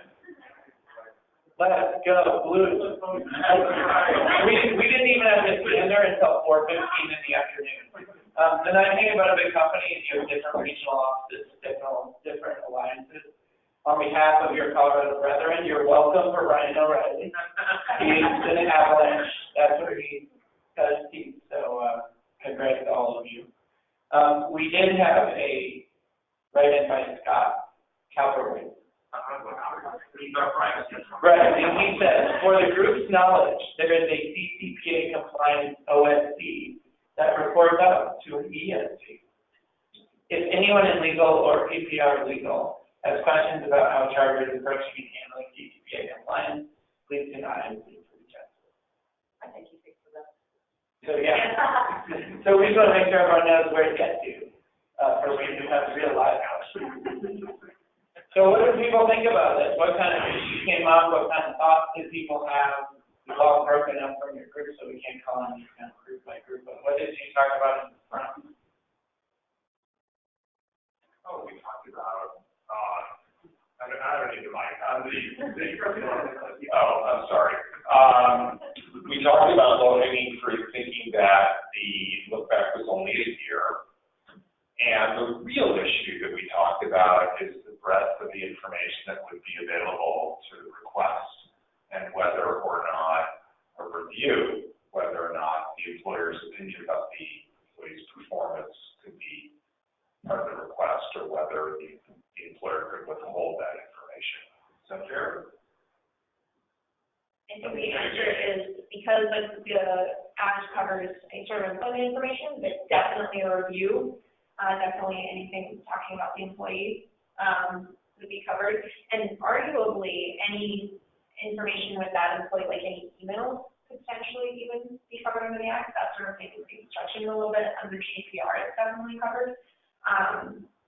Yeah, so obviously requests from employees are going to involve much larger sets of data than requests from a customer, which is why there's this move with this amendment to limit it to just customers, because employees just kind of open up this whole can of worms that it's not even clear that the Act is really targeted at. What is the midsection talking about?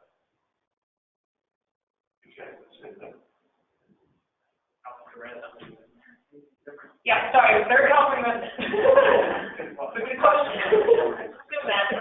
Can you just expand, so the review, about the person. Yeah, it would be considered. Talk about personal data, a review, and who owns the rights to the information in the review? That is your main question. Who owns the rights to that information? Is that employee data? That's private? That's personal? Or is that employer data? Which is it? I mean, it would be both, right? It's not like just because something is subject to this Act and it's personal information, doesn't mean that the company doesn't own that information still. It's just a matter of you have to disclose that information when requested, because that's personal information about the employee that you have collected about them. We would retain all of the information and statute of limitations for any claim that she might make under her employment period as one of the exceptions under the law for the legitimate business purpose. Right, and I think because you have a legal obligation also as lawyers to not, destroy information, if there's a potential litigation, you're still going to be issuing a legal hold, and the Act allows you to not delete information that you're maintaining or under your own legal obligations, right? But in the back, any fun thoughts, different thoughts?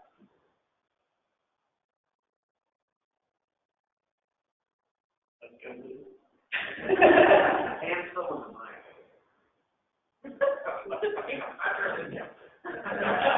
No, I'm not really novel, I think that's it. Why don't we talk about this? The last two items we got are sort of related. It's two different cases that help do different things. Yeah. Having looked at the cases, I think it sort of goes to bad law and lying to judges makes bad facts. Right.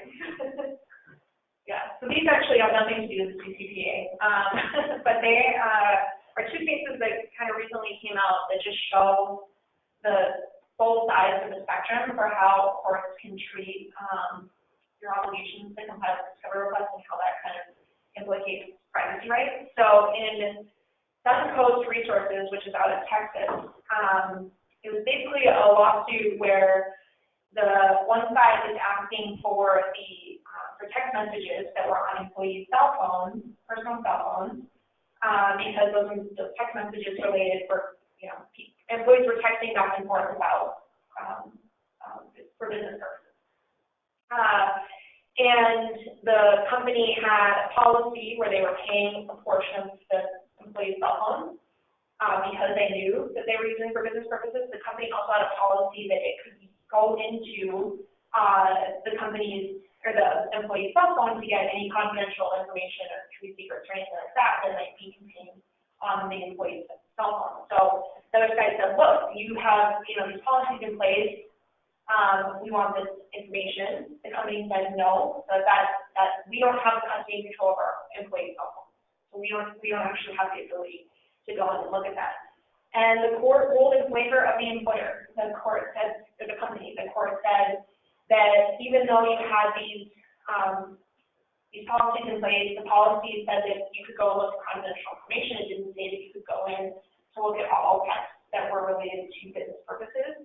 And as a result, the company never consented to, or the employees never consented to a company going in getting that data, and therefore the company didn't have to hand it over. That was part of their obligations in the litigation. And God bless the Texas judge who said in Texas you have a property right to exclude other people from your private text messages, even if you're doing work on yourself. Right. So yeah, you have a similar to your property right to keep people out of your house or out of your house, you have a property right to keep people out of your house. Yeah. Kind of cool. But I will tell you, just because we have another client that's big like you all, and they had a similar situation, and what the plaintiff did was they just didn't even fight that fight, and they just subpoenaed all the executives personally and said, we want to see your phone.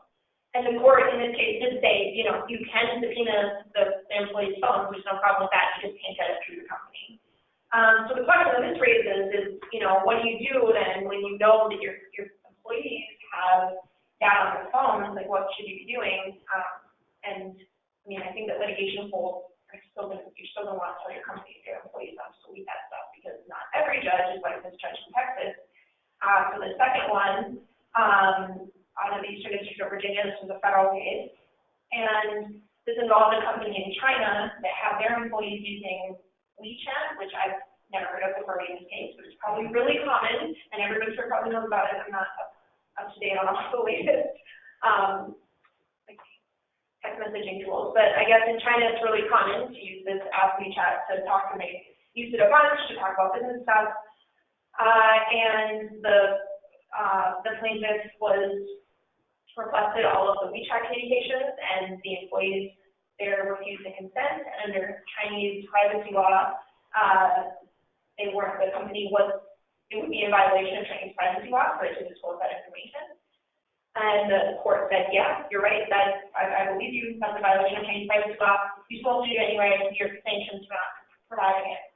Part of the problem in this case was that the company was not very smart, and they lied to the judge about whether or not there was business stuff in the WeChat.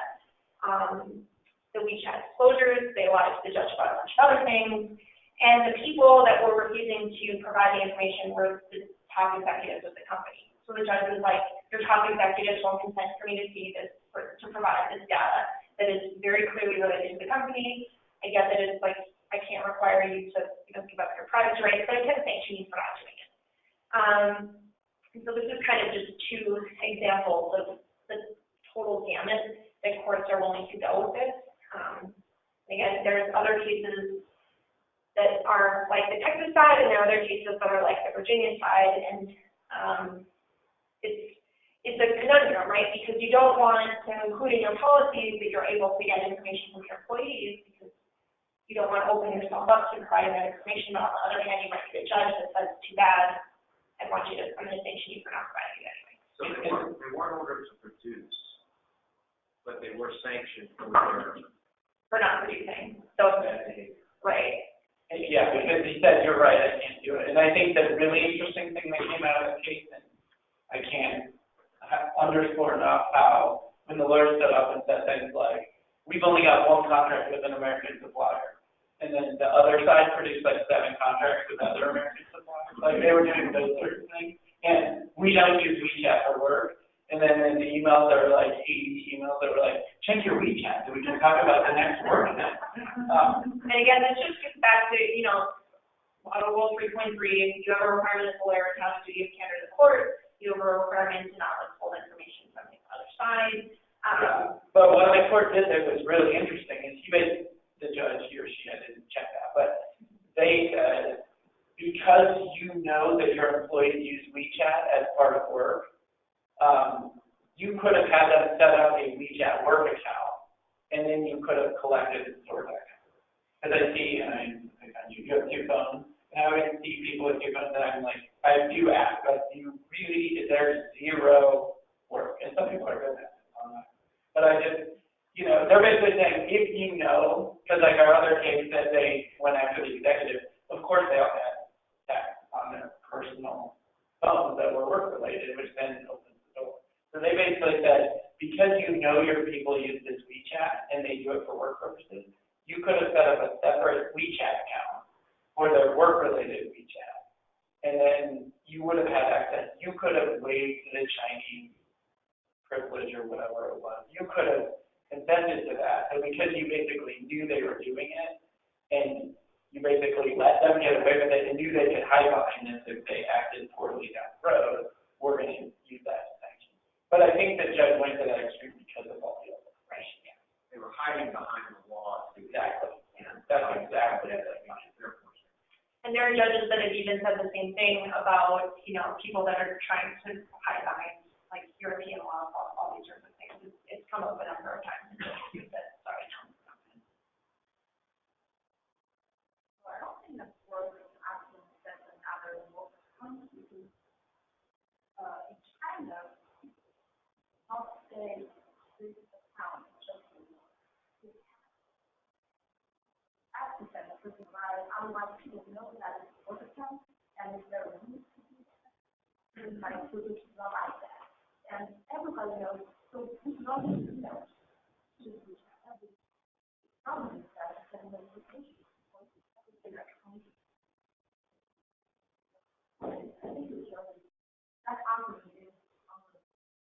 To be clear, the judge clearly didn't have a very clear understanding of Chinese privacy law because he just said, I assume that you're right, and I'm not even going to look into Chinese privacy law. I assume that you're right and that you're covered by it, but I don't care. But I think the counterpoint too is that Ansett company, their position was no business is ever conducted on WeChat. Yeah. When you're responding with a judge, they're much less likely to issue sanctions against you. Who knew that? But there were, but for whatever, for that company email, because they were a shoe company and they did work with a lot of US NBA players, and they said that they did most of their correspondence with US people via email.